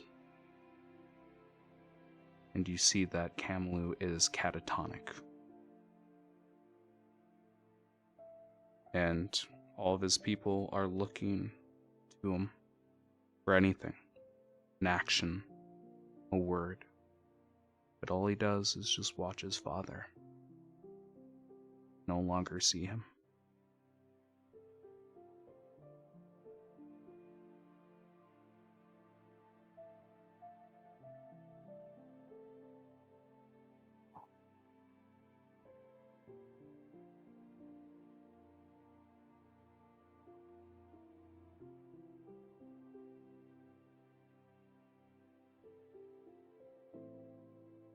This is DM taking a moment just to have a breather. Letting everything sink in for a second. I'm going to drink a little bit of water.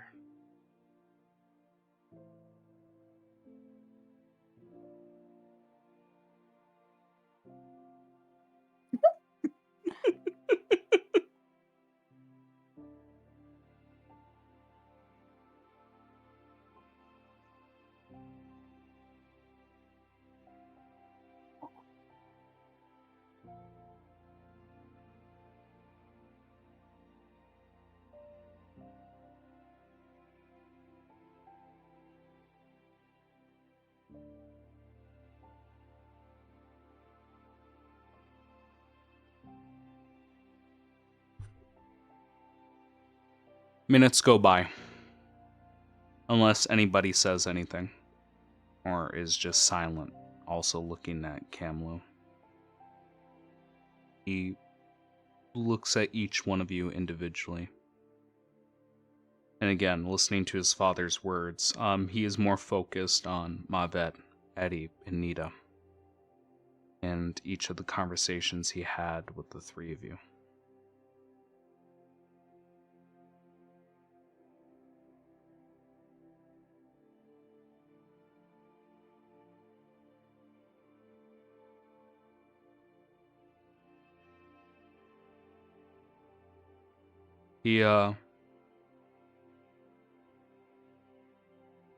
He calls Eddie over.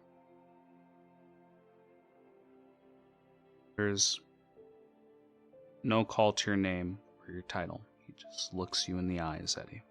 Motions you to come forward. So he approaches.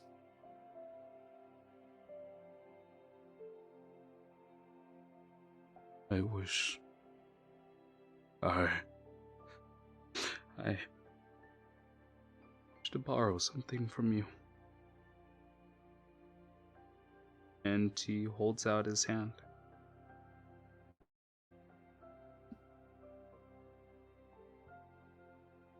You know what I did. You know the burden, and I will not take on this role.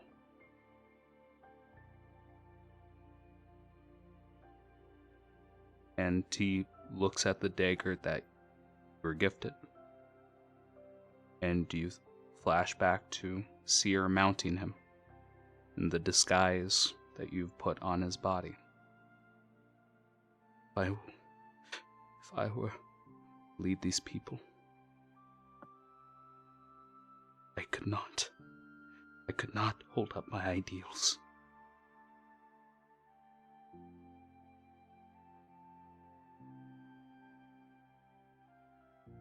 And he seems very broken at this moment, Eddie. And it seems he is at a crossroads.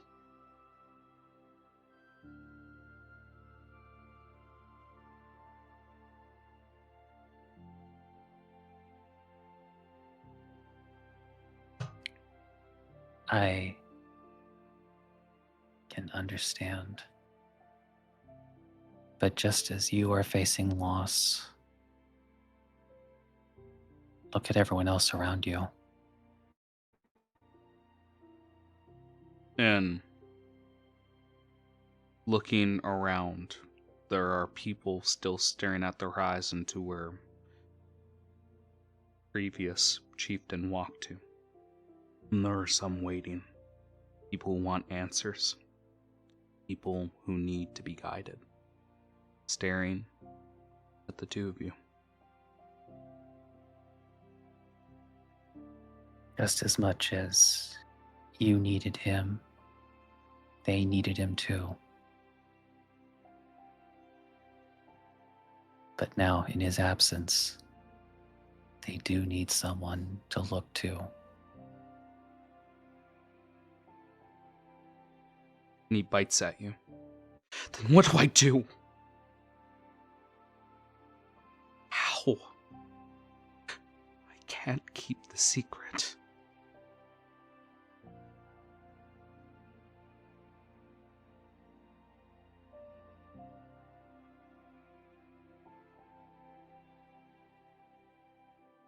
Then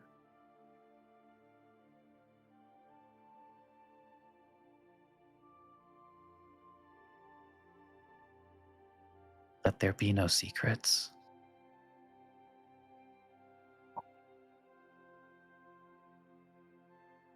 If they truly saw you as someone who would one day lead them,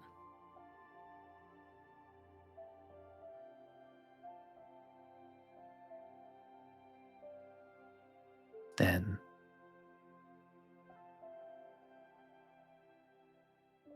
perhaps the truth isn't nearly as venomous as you thought it would be.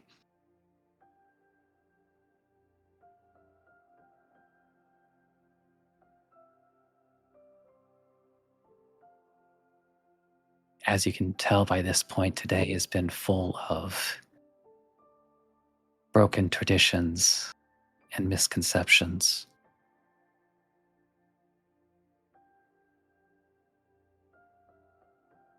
What if this is the final one? What if this is the divide? What if this is the path to ruin? Would it be better to just exile myself? Let someone else carry this burden? Someone more noble, someone more honorable?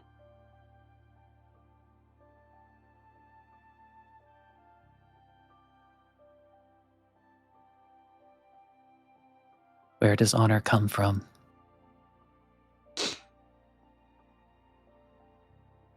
Comes from the integrity of your heart. Your actions. And show through actions the integrity that lies within your heart.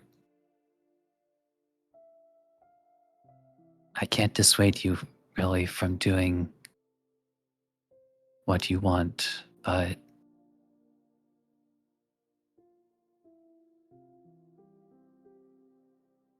at the same time, well, just again, kind of like looking at everyone else around them, looking at him, then pauses, and well,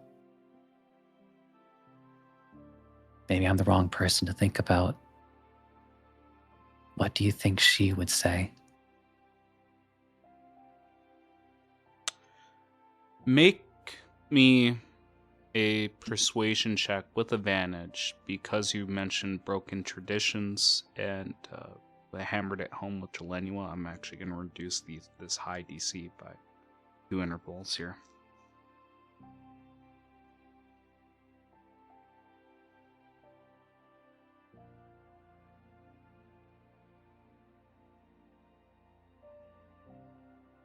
And you see him mulling over the answer, like this check will determine what he will do next.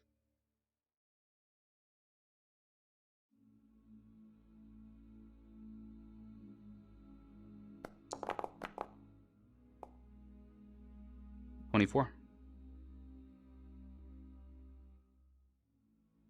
The original DC, that would have been a failure, but it has been reduced to 15.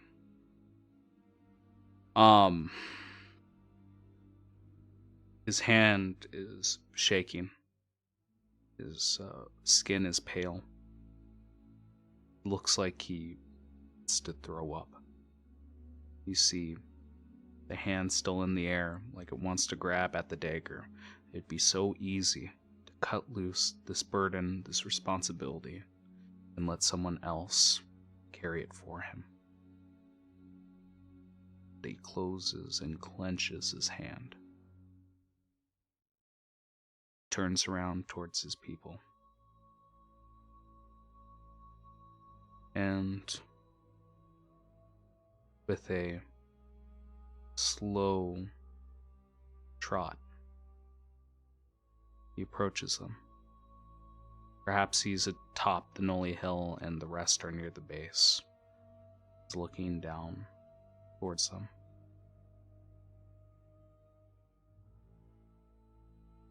You cannot see my dishonor, because I have hidden it from you. They all look at each other confused. I have lied to you, and it shames me that I have lied to you. I did not get these wounds from combat, these burns. No. It would have been valiant. It would have been a weight worth bearing. No. It hides that I, amongst everything that has happened today, have broken one of our valuable traditions.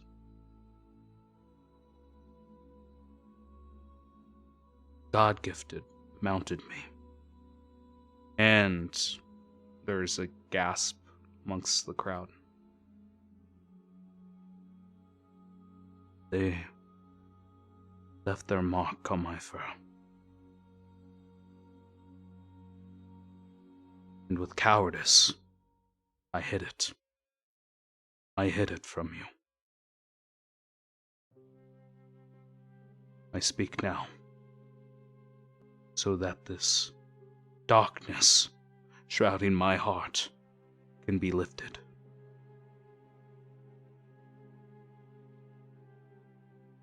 Think of me as you will. I, who go and save others. I, who break tradition. I, who wish to marry an outsider. Times are changing. A new era is upon us. With this, perhaps, we will form new traditions. I will not order that you follow me. I won't even ask. But know that I travel with the lodestars, and I, too, will see this new era with my own eyes. Go to your homes. We are done here.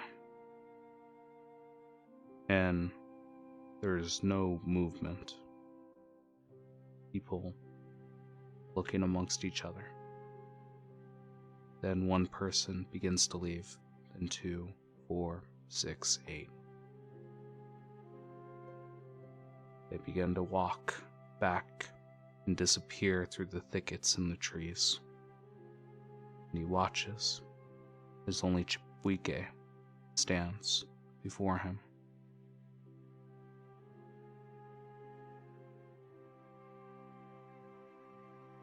They share a look, and Chibuike just gives a nod. There's no expression to mock him. He just understands. He is the last to leave.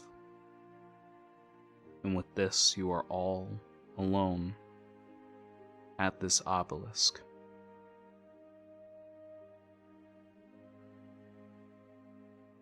And I think the finishing words from Kamilu would be, I think my actions spoke. I think they understood that I am not the chieftain they were looking for, as he is leaving his back to you all, staring within the thickets in the woods.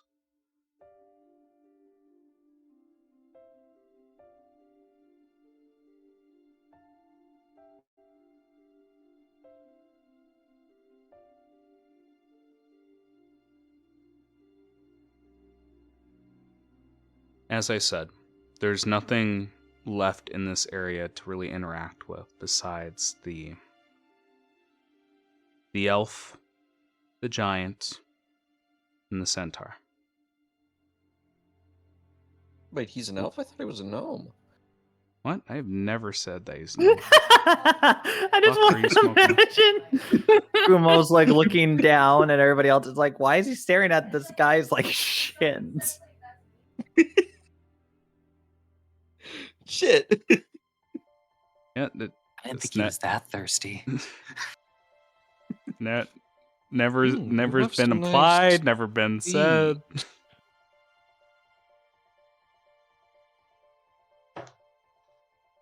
But I don't I've know, been man. It's just the way that you had him act and do everything that I thought he was Yeah. a gnome. Okay. Maybe I miscast him. But I've been speaking a lot. What is the party doing? What are they saying? What are they interacting with? I mean, as I mentioned on my end, Seer is a one-track woman. Time has They are- passed. He is bandaged. That medicine check was very high. You already know the severity of his wounds. All right, Gucci. I just assumed it's because he was so large it took her a bit. No, that took what? Hour and a half. You had enough time. Oh, good. Then now Seer can be present mentally and be like, all right. But simply, they just kind of go, Yeah. well, next step to our journey of things, or should we just embrace the moment that's occurring at the time?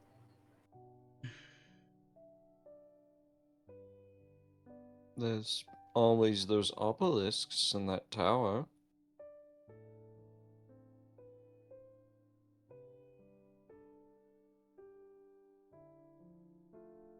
While I do agree in those cases, the issues is that we're not having the most time of our lives.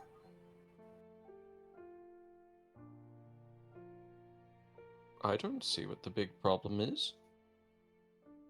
It's not a massive problem, but it does require coordination of things. I just asked those mainly because we just witnessed how would I describe it? A very emotionally heavy situation of things unfold.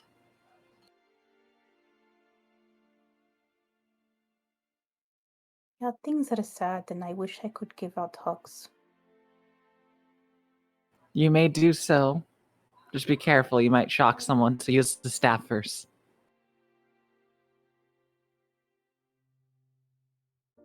I will go into my human form.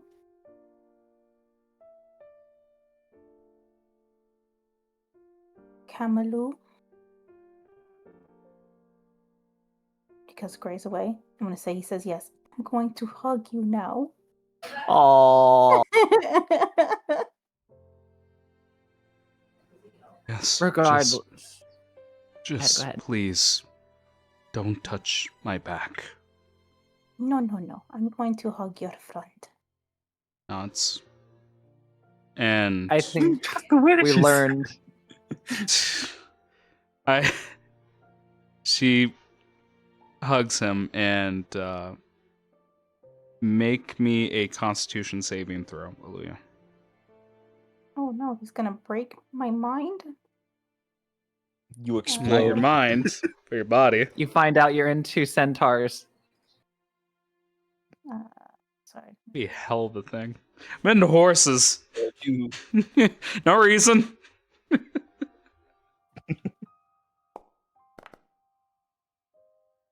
You hear your back break as your legs lift off the ground, and he returns the hug twofold, and he heavily embraces you.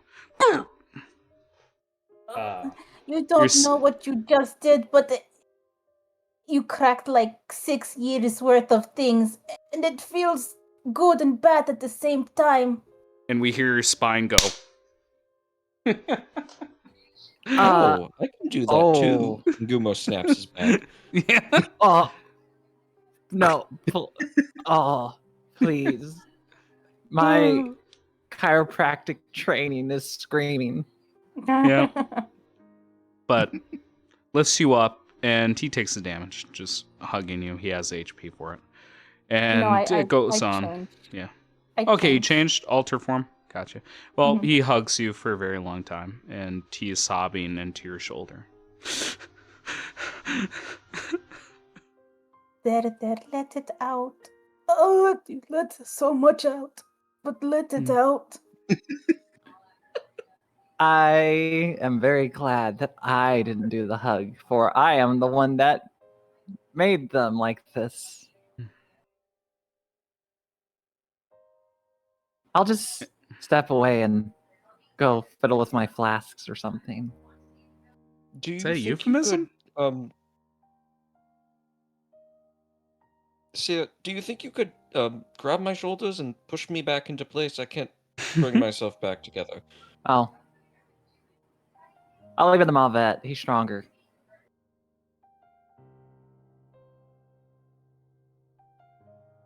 Tree Mhm. man?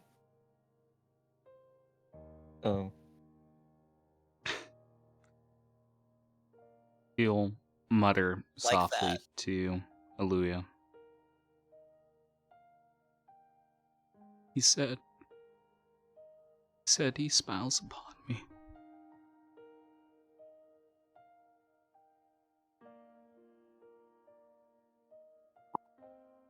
Of course he would. He's your papa, and he will love you for all time. That's what papas do.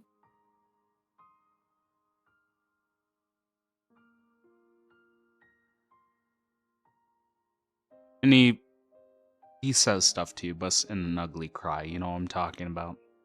Yeah. I just She'll can't she'll understand leave it. him with this too.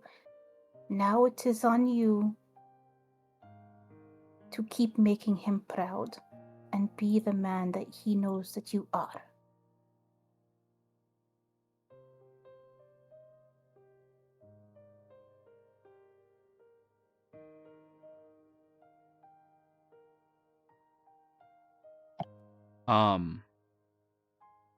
I think after minutes, he would just say, I don't know what to say. I don't know what to do. This has all been thrust onto me. I just don't know. And do you see this as like a reflection of what's to come for you and your friends, Aluya? Yeah. Because most of my body weight is being supported by his half of the hug, Mhm. I'm gonna grab him by the face and kind of wipe his tears and look him in the Aw. eyes and say, do what you can do. Just be you. Be true to yourself. That's all you can be. Does it make Of me a course. bad man? Let him finish. Let Does him it make cook. me a bad man? Yes.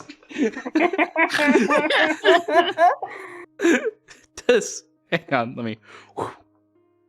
Does it make me a bad man? But the only thing on my mind isn't my tribe, isn't leadership, but it's of her. I want to see her.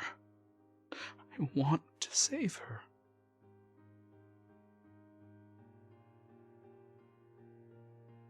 Have you felt that fire before? You can't breathe without them. 'Cause I feel like I'm suffocating.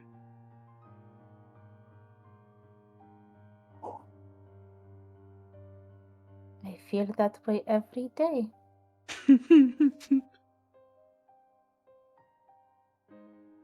But I have to make my own amends to get to where I want to be with the person I desire.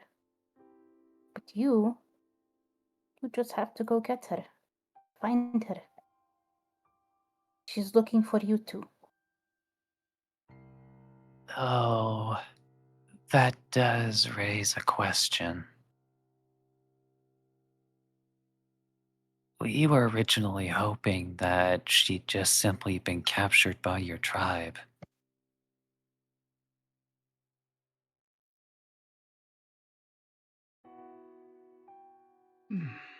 But it doesn't seem like, or at the very least, if they took any other prisoners,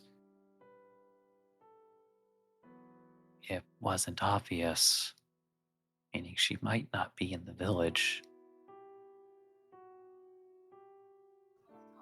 That does complicate a few things, doesn't it?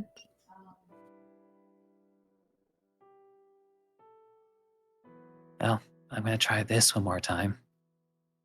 It's,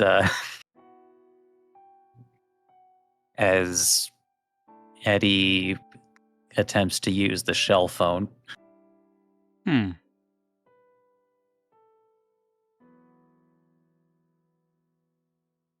Since they're no longer in a city that's blocking off communications, Yeah. like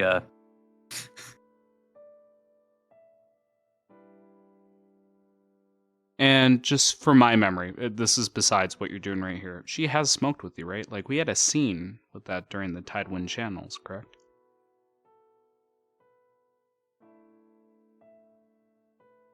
I vaguely remember her changing color because she got so high. But I could be wrong, because you guys were also talking about Kamilu.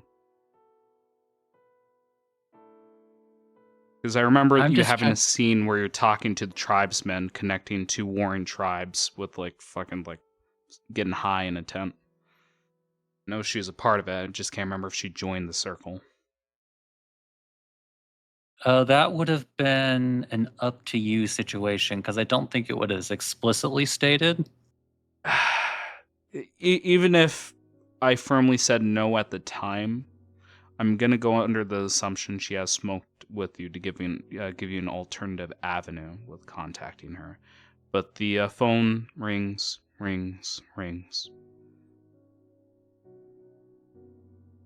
and it picks up.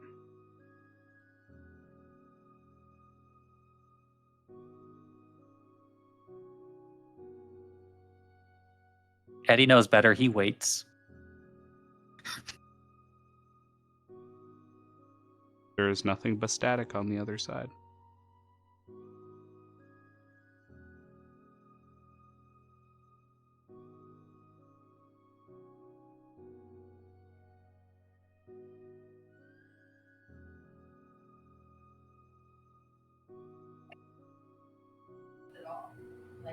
Eddie, I don't think we'll be able to reach them unless they're in another spot that's stopping communications once again.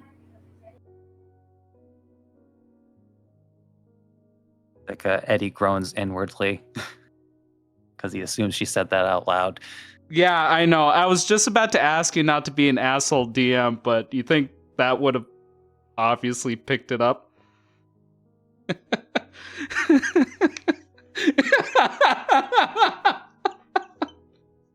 Included the name and everything.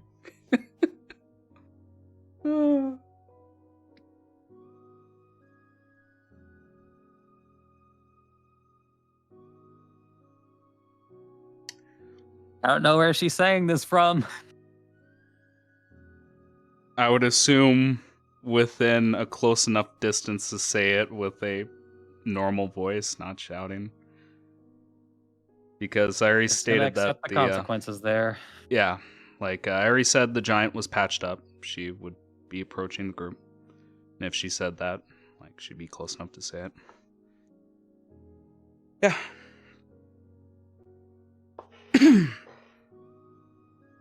Write that down. Eddie hangs it up. Click. All right, we apparently need to have a talk later about revealing your hand.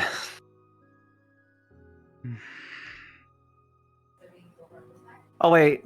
Oh, shoot. I thought I was muted for I was trying to fix my mic thing. That's what makes it annoying. I was commenting. Oh. Dude. What did Seer say? I was just making commentary of things, basically. That I'm so sorry.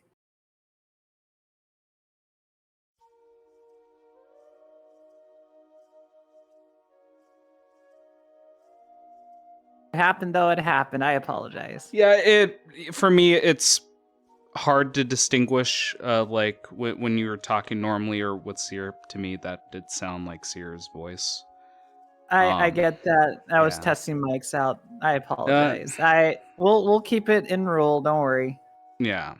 Again, like I said, hands off chess piece. We'll keep going. If you're gonna test the mic, try to try to talk to other people. I was Yeah, I got testing you. it I on got my you. computer mic thingy that I have. Oh, I'll link around this. I won't give anything firm yet. We'll think about it and talk about it later. But going forward here, Eddie, what else do you do? I guess I'm gonna try this the other way then.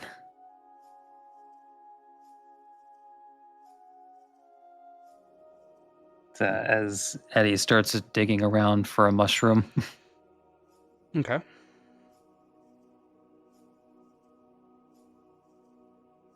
You do so. Hold out. How do you use it?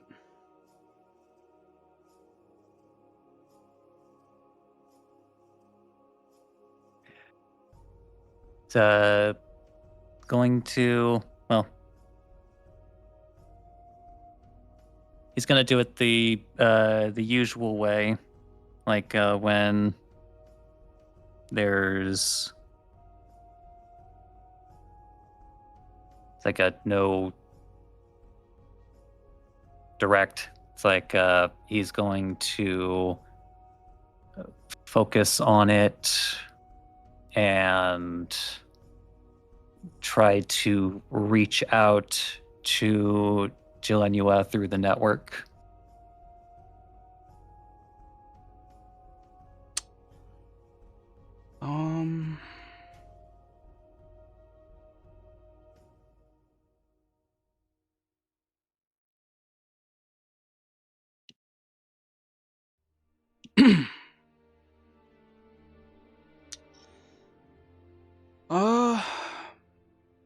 You've probably you probably ran into this before.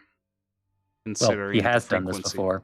No, I mean specifically this type of circumstance where you've tried to contact somebody, but perhaps they weren't able to get back to you because I'm trying to think of a good example. Like they were knocked unconscious or like asleep. I'm not sure where you draw the line in, like, okay, you could speak to a person in their dreams versus, someone who's forcibly inert.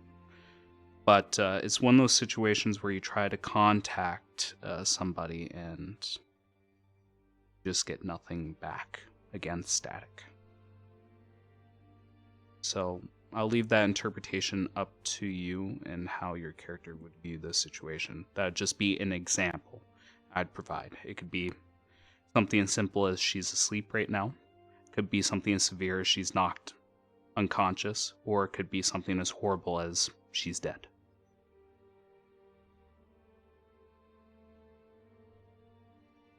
Well, that's not great.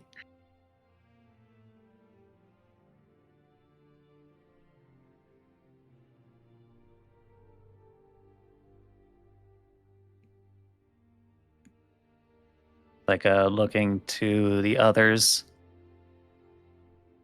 So her cell phone was picked up, but she herself is not responding in her own mind.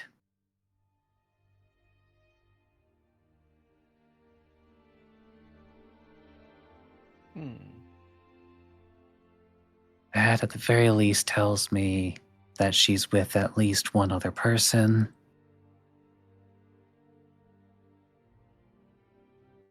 Question is, who is that person and what are their intentions? Though with that said, As Eddie starts looking out to the tower.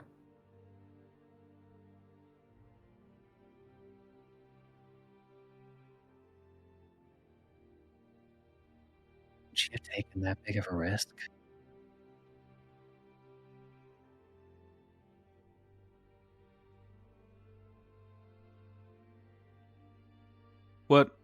what are the others doing in this situation? Like Mavet, you've been quiet, along with you, Gumo. Like, how are you reacting to this news as it's unfolding, like all these events?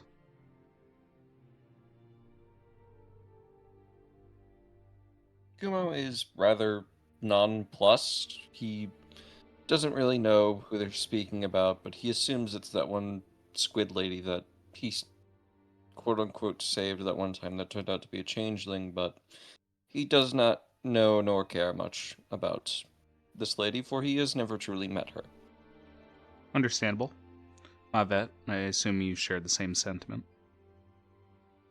Yeah, except I met her, and I still don't care. Jesus. You know, sometimes I wonder, Cruz, and how much your actual personality is bleeding into this fucking character. Well, I also all I caught was Squid Lady. I realistically don't know what's going on because I was having to discipline the children as recusant, not as Mavet. No, as a quick back and forth, Eddie tried to contact Jelenua. The shell phone, someone picked up, static. Tried to contact them through telepathy, didn't work. So she's either sleeping, forcibly unconscious, or dead. Oh, okay. Then yeah, I still don't care. Okay. Well, actually, no, I would actually want to like fight on this point a little bit more. This is a person you wasted effort to save. A person I wasted effort to save. Mm-hmm. Okay, so you're standing on that point that doesn't live up to the amount of effort that you used to save her. Yeah, it was a waste of effort. Okay, I like that actually. He is descending into madness, so Mm-hmm. yeah. I'm sticking with it. It's like I have a curse or something that I've been battling with for a while now. Hmm. Yeah, that's pretty good. All right. You guys interacted with Kamilu. The elf is still sipping tea, just watching your events play out.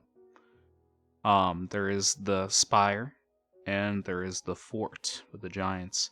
You know, Kamilu could paint all of you to allow you to easily, like, maneuver across the surface without issue.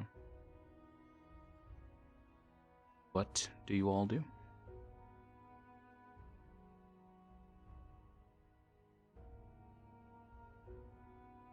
Currently trying to get the feelings back in my legs. He gently puts you down. Well, the spire might be an issue. Without help, anyway.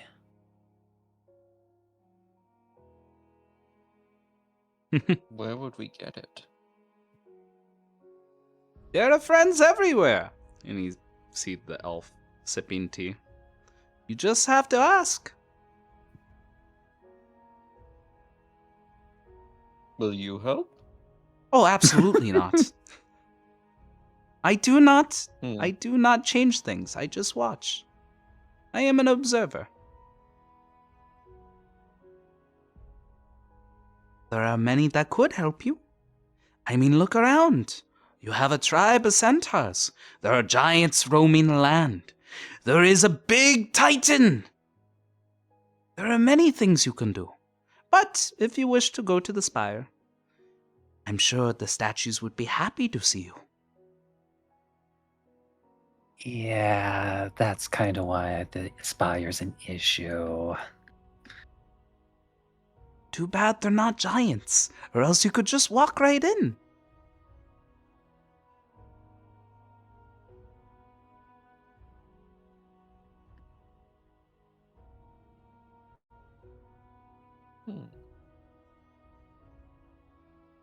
Do we have any idea of who is going to be leading the tribe next?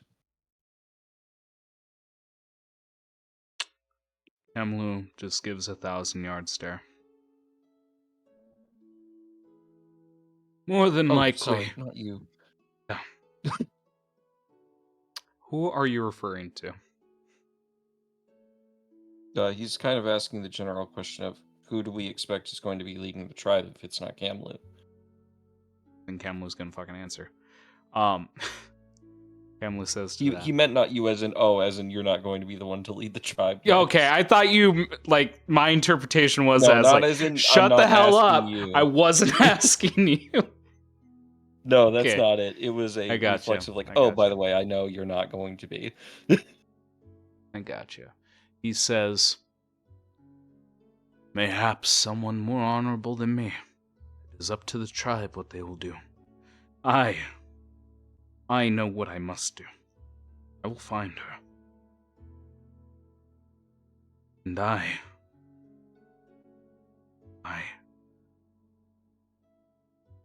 and you just see his voice stifling as he's thinking about 1,000 horrible things. And as he bites his lips, he reaffirms himself, just saying, whoever is responsible for her misery, they will feel my wrath.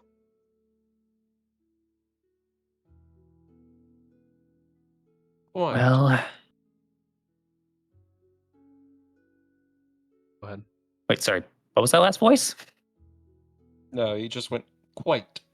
As in, that's unimportant to what I'm asking. Okay. So, well, based on my deduction,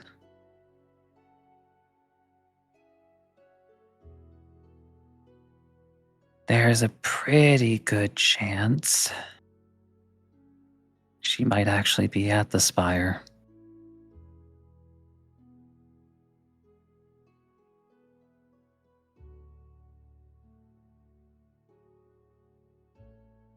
Whether she was carried there or she went of her own volition, I'm having trouble thinking of how else and where else she could have gone during the raid. All I know is that there were 2 opposing fronts that were involved in that whole affair. The raid of the tribesmen and I don't even know why she came to the surface. She said to me she would stay safe. This is not safe.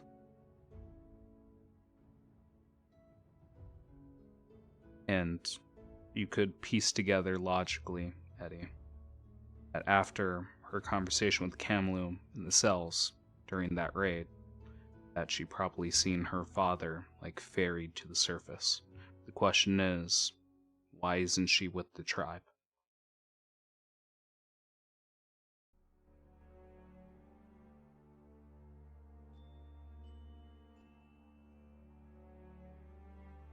so, question. Are there any other forces at play that rake along the surface?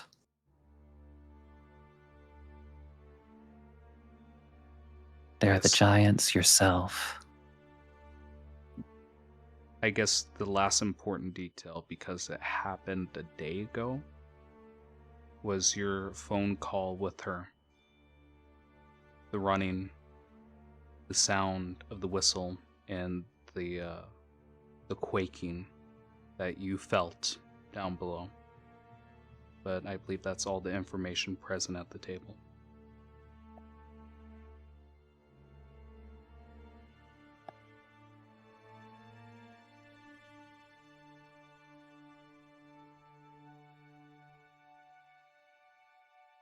Oh.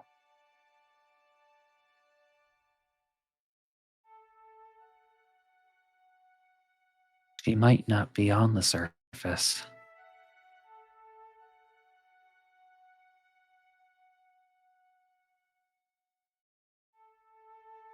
Or at the very least, she may not have come to the surface.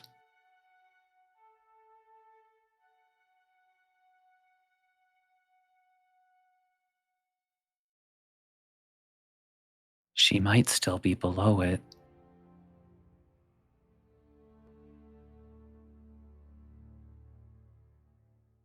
or at least within it.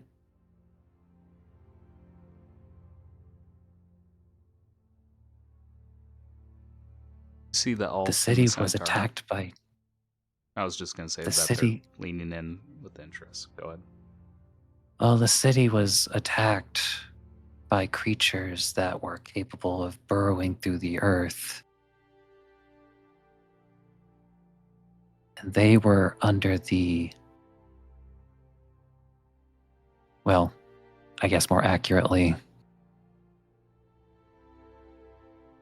they were appropriately placed there. If our last interaction with her was around the quaking, been a day since then.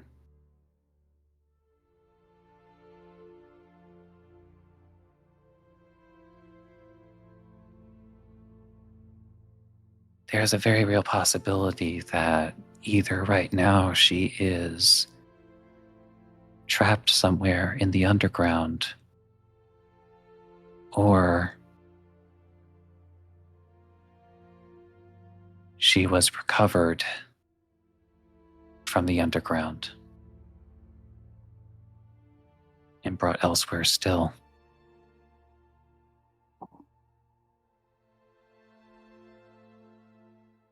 You see Kamilu, like, his fingers gliding through his hair. And our dear friend Medtorian, like, leaning back, enjoying tea.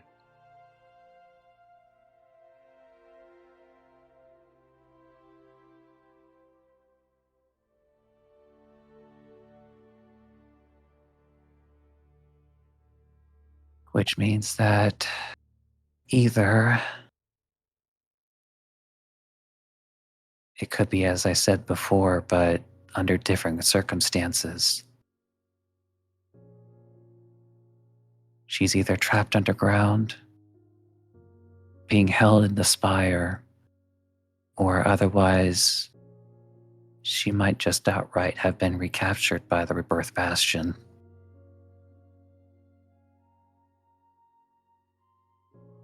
I don't like any of those options. Well, we don't really have a lot of information at this point, but we might be able to get more of it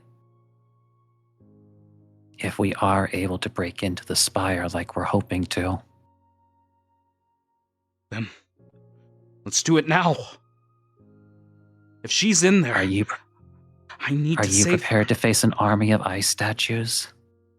You see him grinding his teeth, and you can clearly see the doubt in his eyes. But he's just obsessed with the tower. We need our own army.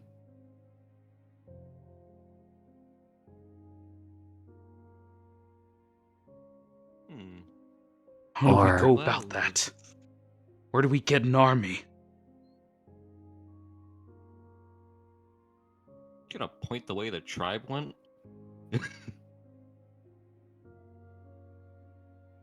Just as a reminder, I believe I said it was about 100 tribesmen. Keep in mind, like, the ratio between the statues and the tribesmen is still skewed. But it's a start. It is. It's like Well- doubt flickering in his eyes. Go ahead.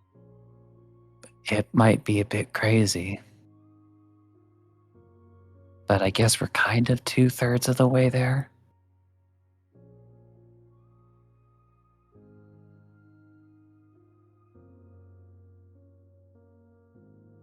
If we are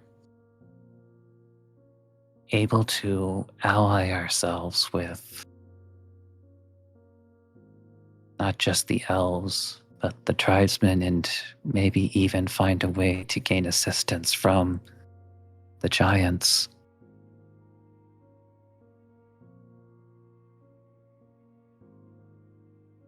that would probably equate to an army, wouldn't it?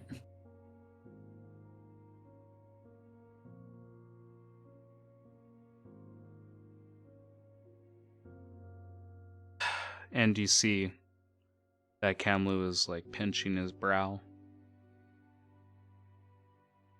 We've seen a lot of impossible things lately. But it's at least reasonable. 2 warring tribes. Centaurs.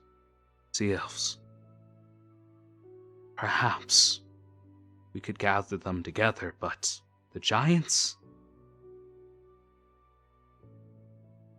Oh, trying to get blood out of stone. Well, you would be amazed what people are willing to do when there's a common threat looming over.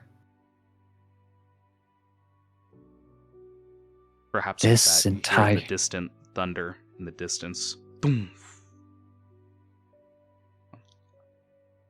there will be an army of the Rebirth Bastion. They are building it. And if it's people, the other people, the people that live here, if they can't find a way to set aside their differences for a common goal, then this place is as good as lost.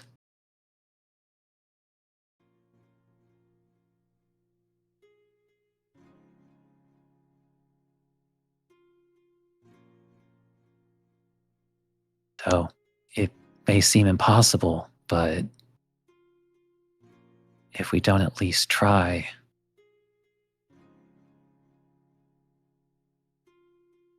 then everything might just go up in smoke.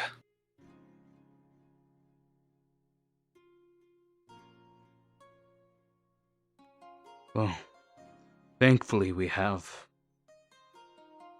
an emissary. Someone that can bridge the gap for us.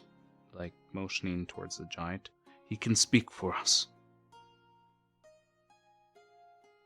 That should be enough to at least have some diplomacy.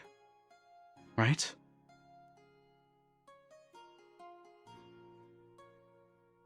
Well, we may have to discuss the possibility with him when he wakes up. But based on my understanding, they aren't necessarily great talkers.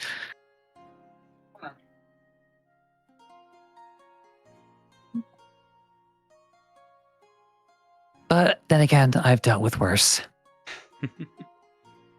Looking around at the party that's been silent.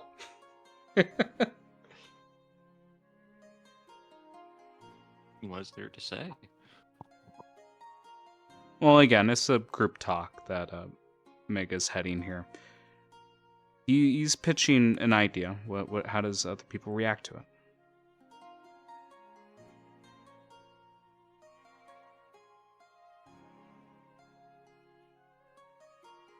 What Stop. do you guys think? Right as quick as Everyone, stop! I'm sorry. Not at I'm once, sorry. please. I'm still like wrapped up and trying to catch up with my notes. I know. It's always a clusterfuck. But what do you guys feel about it? I mean, you guys know that we can't stay here. We eventually have to go try to protect the other parts of the world.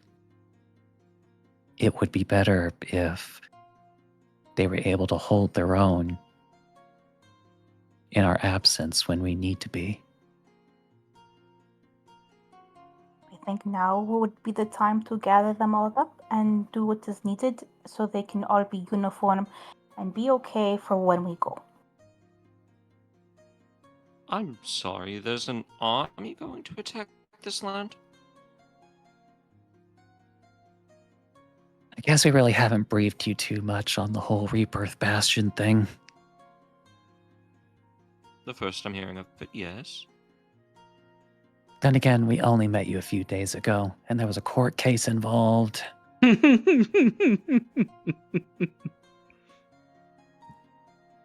can neither confirm nor deny. But then you've also had the days that we were traveling here, and to the first obelisk. But that's besides the point.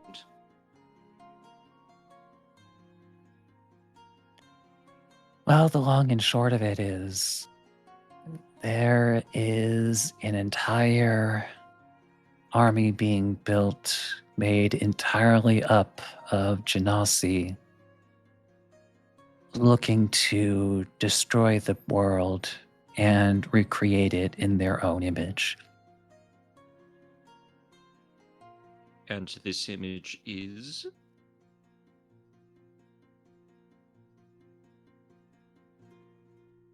It's hard to say with exactitude, but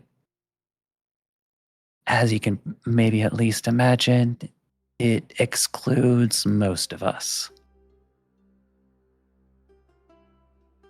Ah. Shame. It's always fun to shake things up. So why haven't you just tried assassinating their leaders yet? That's actually what we've been doing this whole time. Oh, beautiful. In fact, just gesturing at the spire, that's at least where one of them is.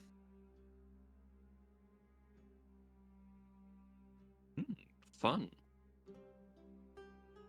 So you understand the problem of getting from point A to point B.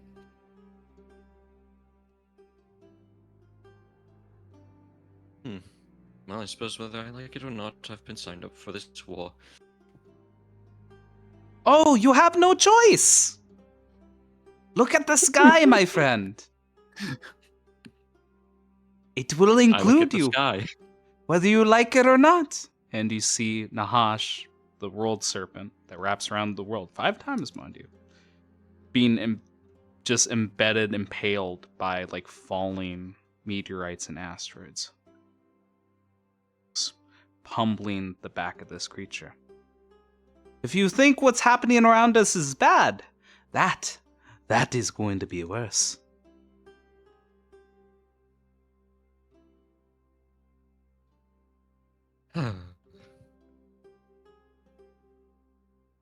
Be thankful you are not under a shadow.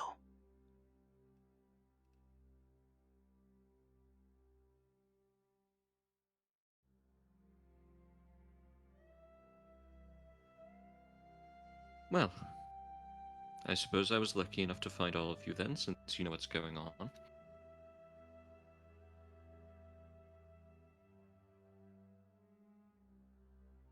That said, we have tried to be a little bit selective of how much we spread that information. You know, don't want to cause a panic.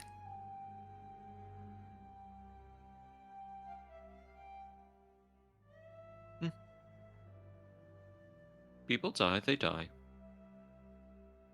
There's always the next life. Not if there's no next life to come back to.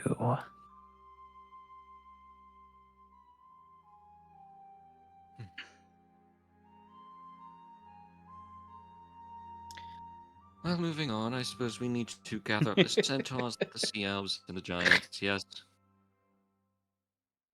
That would appear to be the long and short of it, yeah.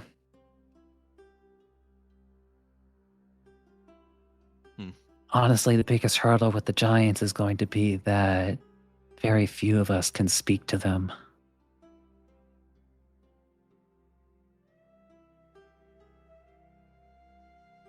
Everyone Mayhaps looks while we're towards Seer. traveling, Seer could try and teach us.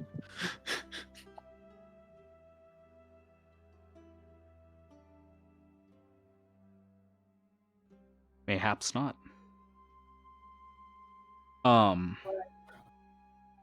Oh, Because is he we're- waking up? Yeah, I was just about to say, because we're reaching the end here, let's go through the motions. Time passes. Bjorn wakes up. And he looks around, blinks, and gives you a wave and attempts to speak, and nothing comes out.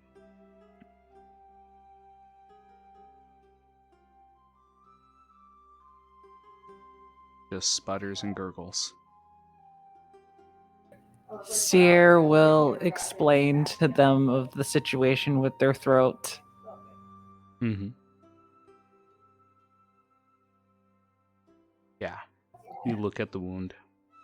Been mended. It's been patched up, but the damage appears to be irreversible at this time.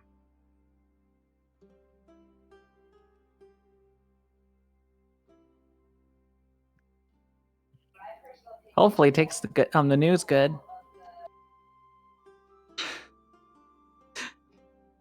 Seems to be panicking.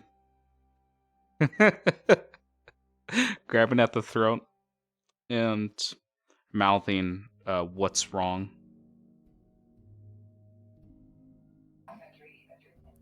Your vocal cords are gone at the moment due to the fact that of the injury. Good news, though, I possibly could fix it, but I would need the help of some creatures that we made friends with. And then I had to. Well, I don't know if anyone has the capabilities of what I have, but solo a surgery to put it back into you.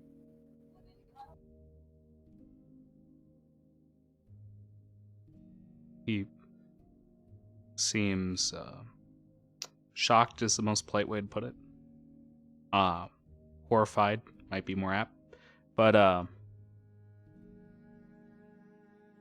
you go through the back and forths just like a doctor and patient. He gravely understanding like the condition that he is going under.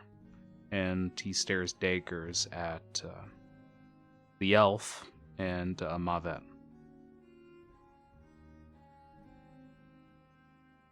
Or rising up, getting ready for this journey here.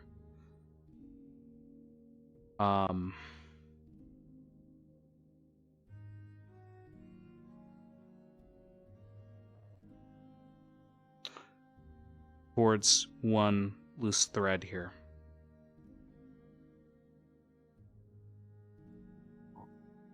Through one loose thread, we'll have a small scene with Nereus to keep brevity here.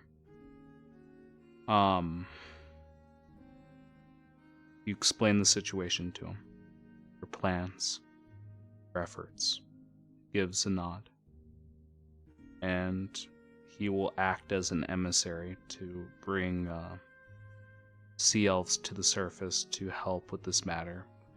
Towards the other tribesmen, you don't know like what they're gonna do. So it's up in the air whether or not they're going to help. So far you have a couple maybes from help from the tribesmen, help from the sea elves. Unless there's any particular scene that needs to happen here, I'm going to say that you guys are traveling to your next destination.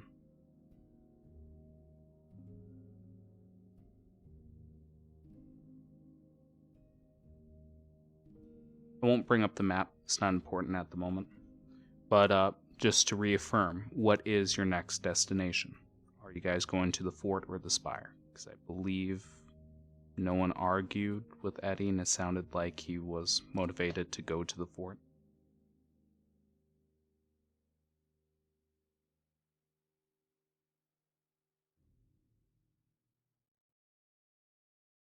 It's my understanding. So Nereus is going to try and talk to the CEOs. Kamilu is going to try and talk to the Longneck tribe, and Bjorn is going to try and talk to the giants.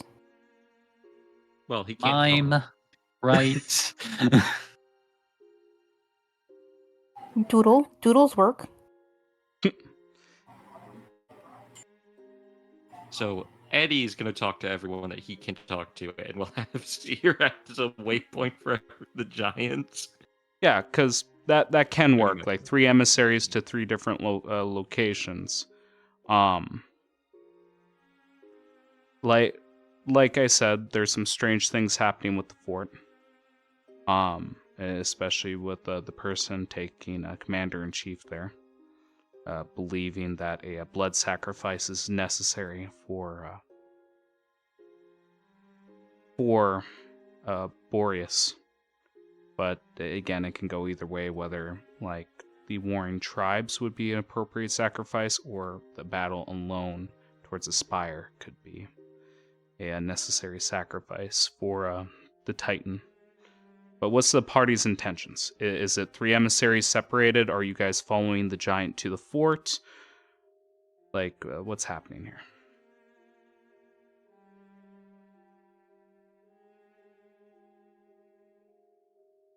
All Eddie knows is that the party is not capable of taking on the hundreds of statues surrounding the spire. Thousands. I mean, cast enough fireballs. So how many spell slots do we have between all of us? I don't have fireball, though. Since we've talked to Nereus and the Sea Elves, and we've talked to Kamilu, the old chieftain, and the tribe before, but we've never talked to the giants, maybe we go to them, especially since Bjorn is mute now.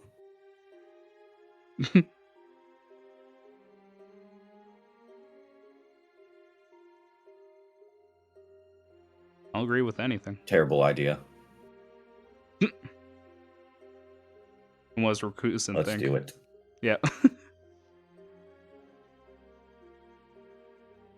All right, I'm hearing 2 in agreement, possibly 3. You guys are traveling to the fort. All right. If that's the case, I'm going to set up this next scene here.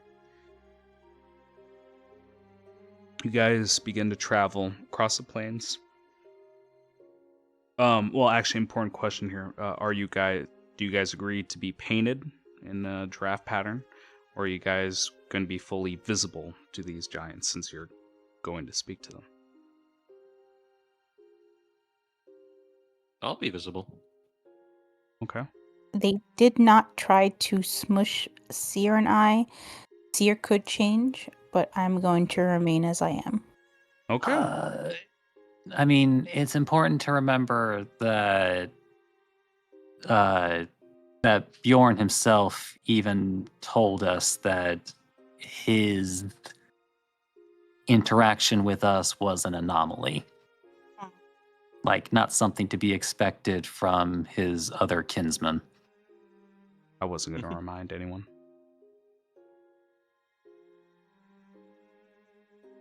I can just play dead. That's why I'm not too worried. Okay. Maybe stop I've got pretending and actually try it for once. Okay. Ray, kill my character. No problem. That's fucking good. All right, guys, I'll be back next week with a new character. Okay. I need a consensus here. Eventually. At least by next session. Yep, go ahead. Like, in an attempt to communicate with Bjorn through other means, like, what vibe could we expect even on, like,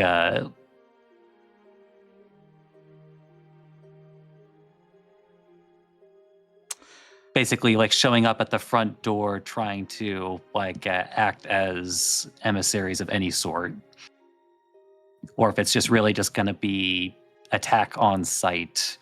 If you guys were going alone without Bjorn, attack on sight. With him, there'll be hesitation, but it'll be tense. Like, it could easily end up in combat. But you feel like you'd be able to at least attempt a parlay and diplomacy.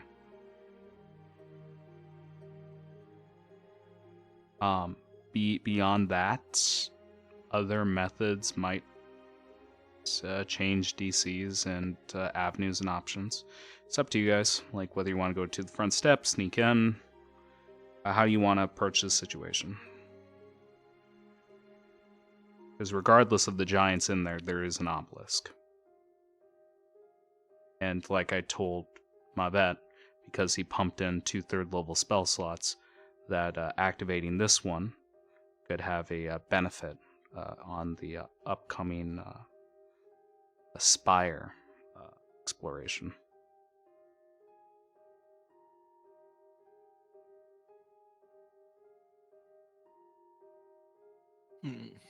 So here's my thinking, and maybe everybody else can have differing opinions on this. What if a portion of you guys were painted and then snuck into the spire Ooh. while... Huh? Oh, sorry. Never mind.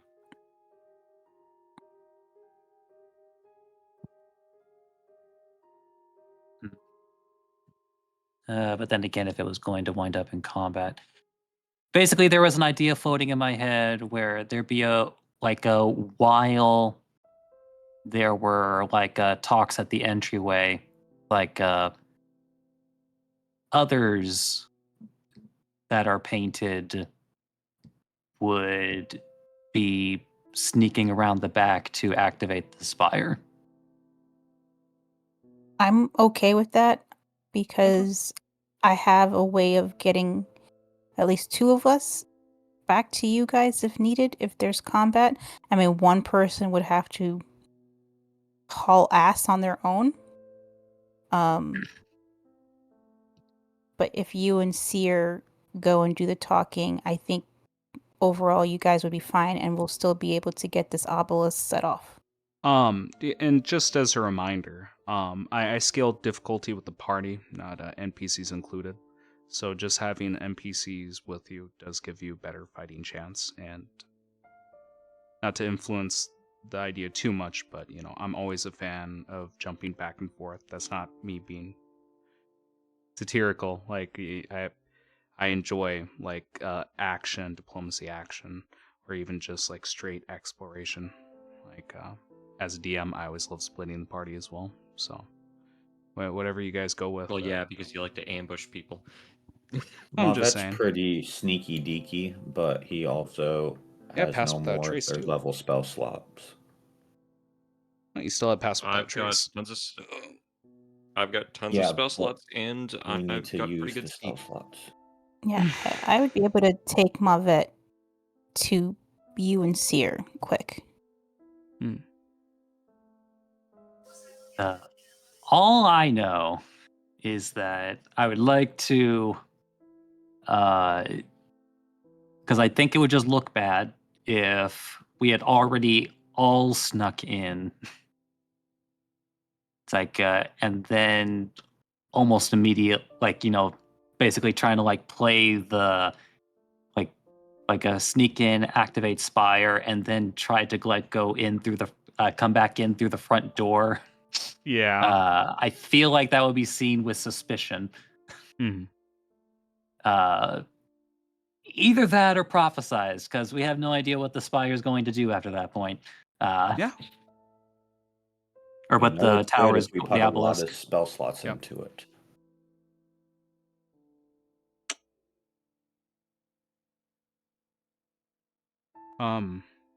People still have resources. I will say, I would like to take. Well, almost. I would like to take 5 minutes or 4 minutes of the party's time. Okay. If they are willing. Very specific number. Yes. Okay. To attempt to ask everyone if they would like to establish a deep emotional connection with me. Okay. No. That. In a hot second. Seer has pretty good motivations not to. He's been very much causing like strife between the two. So Seer's very much like, dude, I said You're insignificant. it. Switched off. There you go. Yes, because I noticed casting or attempting to do the Nexus on people who are not wanting to do hasn't been going well, so maybe I can link up with some people who might want to see the benefits of it. You know, Aluya would have, but at this point, you're the brother she never wanted, but somehow has and yet doesn't have at the same time. So if you could convince her to do this, absolutely. You're on its own, like in the situation we've just been through. No. Yeah, I'm not going So- to try to convince anybody. It's like by my understanding, I think if we want to possibly go with the diplomatic and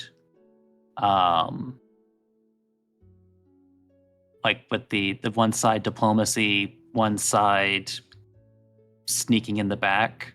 Mhm. I think Bjorn, Eddie, no, probably Eddie, and Seer go to the front entrance. If it's just Bjorn and a couple of people, they're less likely to see us as a threat from the outset. Then meanwhile, the other three are sneaking in to activate the third obelisk. Okay. And still have the spell slots to do it. The one part that could be interchangeable is Gumo and Eddie. But I don't imagine that conversation going well.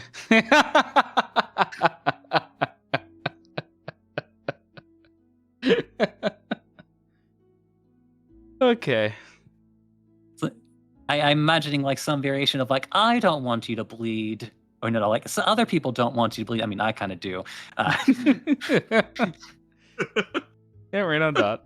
I like You know, it. I just might start saying weird things that might make it more difficult. I'm okay with the 3v2.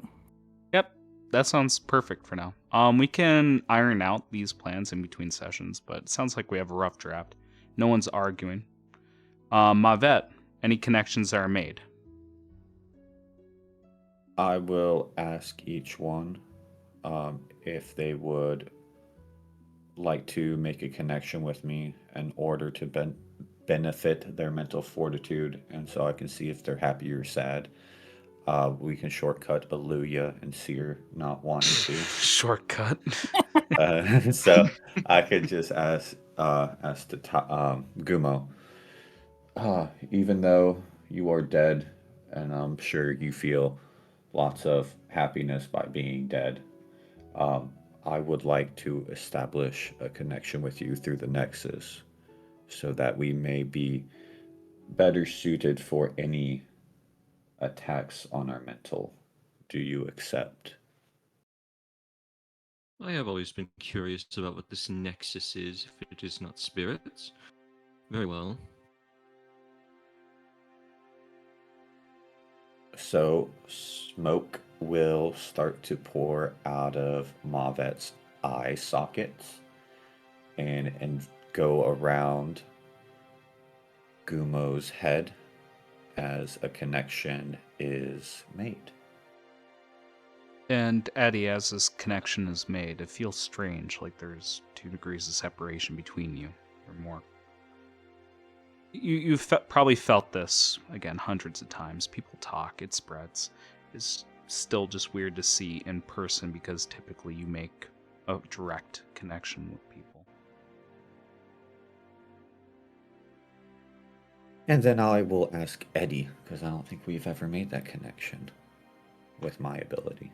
I imagine it's more of just reaffirming the bond or putting a special twist on your connection. Mavet will reach behind him and flick a little switch on his butt to Don't- activate it with Eddie. Yeah. Mechanically, what you do, Eddie, is superior, but it does still provide you a bonus to your saves against emotional and mind controlling effects equal to his wisdom modifier. So it's nifty to have.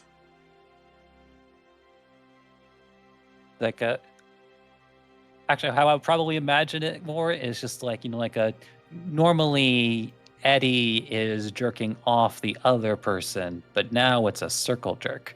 It's a circle jerk. Oh God. It's done. That's terrible for what I was about to do next. Okay, what do you do next?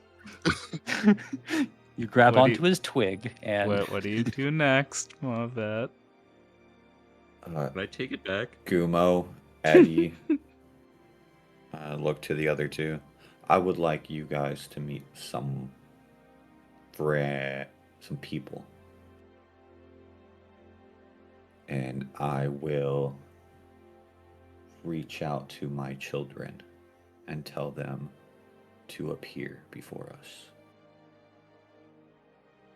The ones that are around. Yeah, I think it's as less you- appear if there's like a whole half of a forest just kind of wandering across the landscape, but I imagine, like, as you guys are wondering, like, what the fuck is he talking? Friends? You look around and you see, like, leaves begin to caress down, following the wind.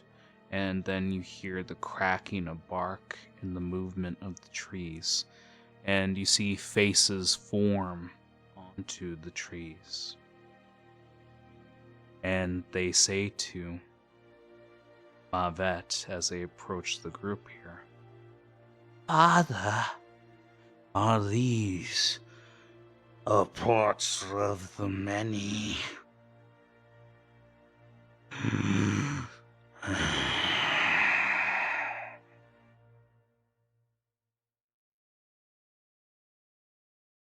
We are going to need to work on how you speak. Sorry, Father. I don't know how to speak yet. It's okay. You can pay attention more to this Atta here. He speaks relatively well. Maybe not so much the decaying one. Oh, they said it with the hard R. Your children are quite nasty. decay. Just hear them echoing those two words.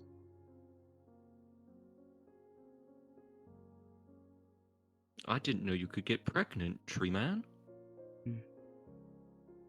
Neither did I. But in case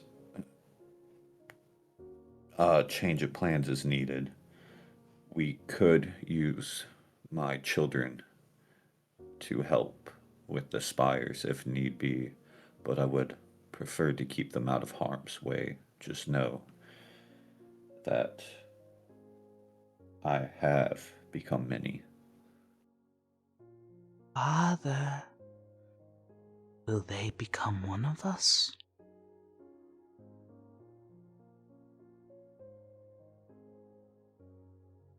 And before you hand wave that off, you feel that there is a strong connection, like the strong connection you have with them.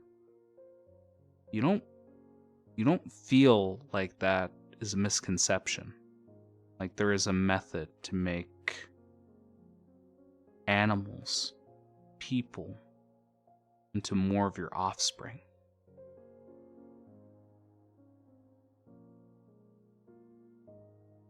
Yeah, you were right on the money. We're just gonna wave that off. I didn't hear that.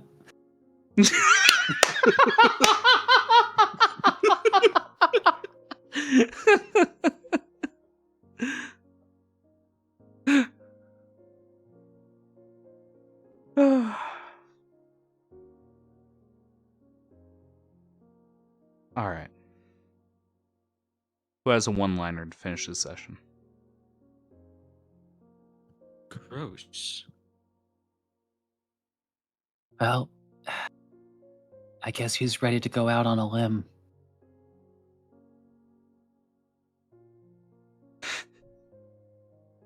And that's where we're going to end the session for today. Thank you guys so much for joining me. That was beautiful.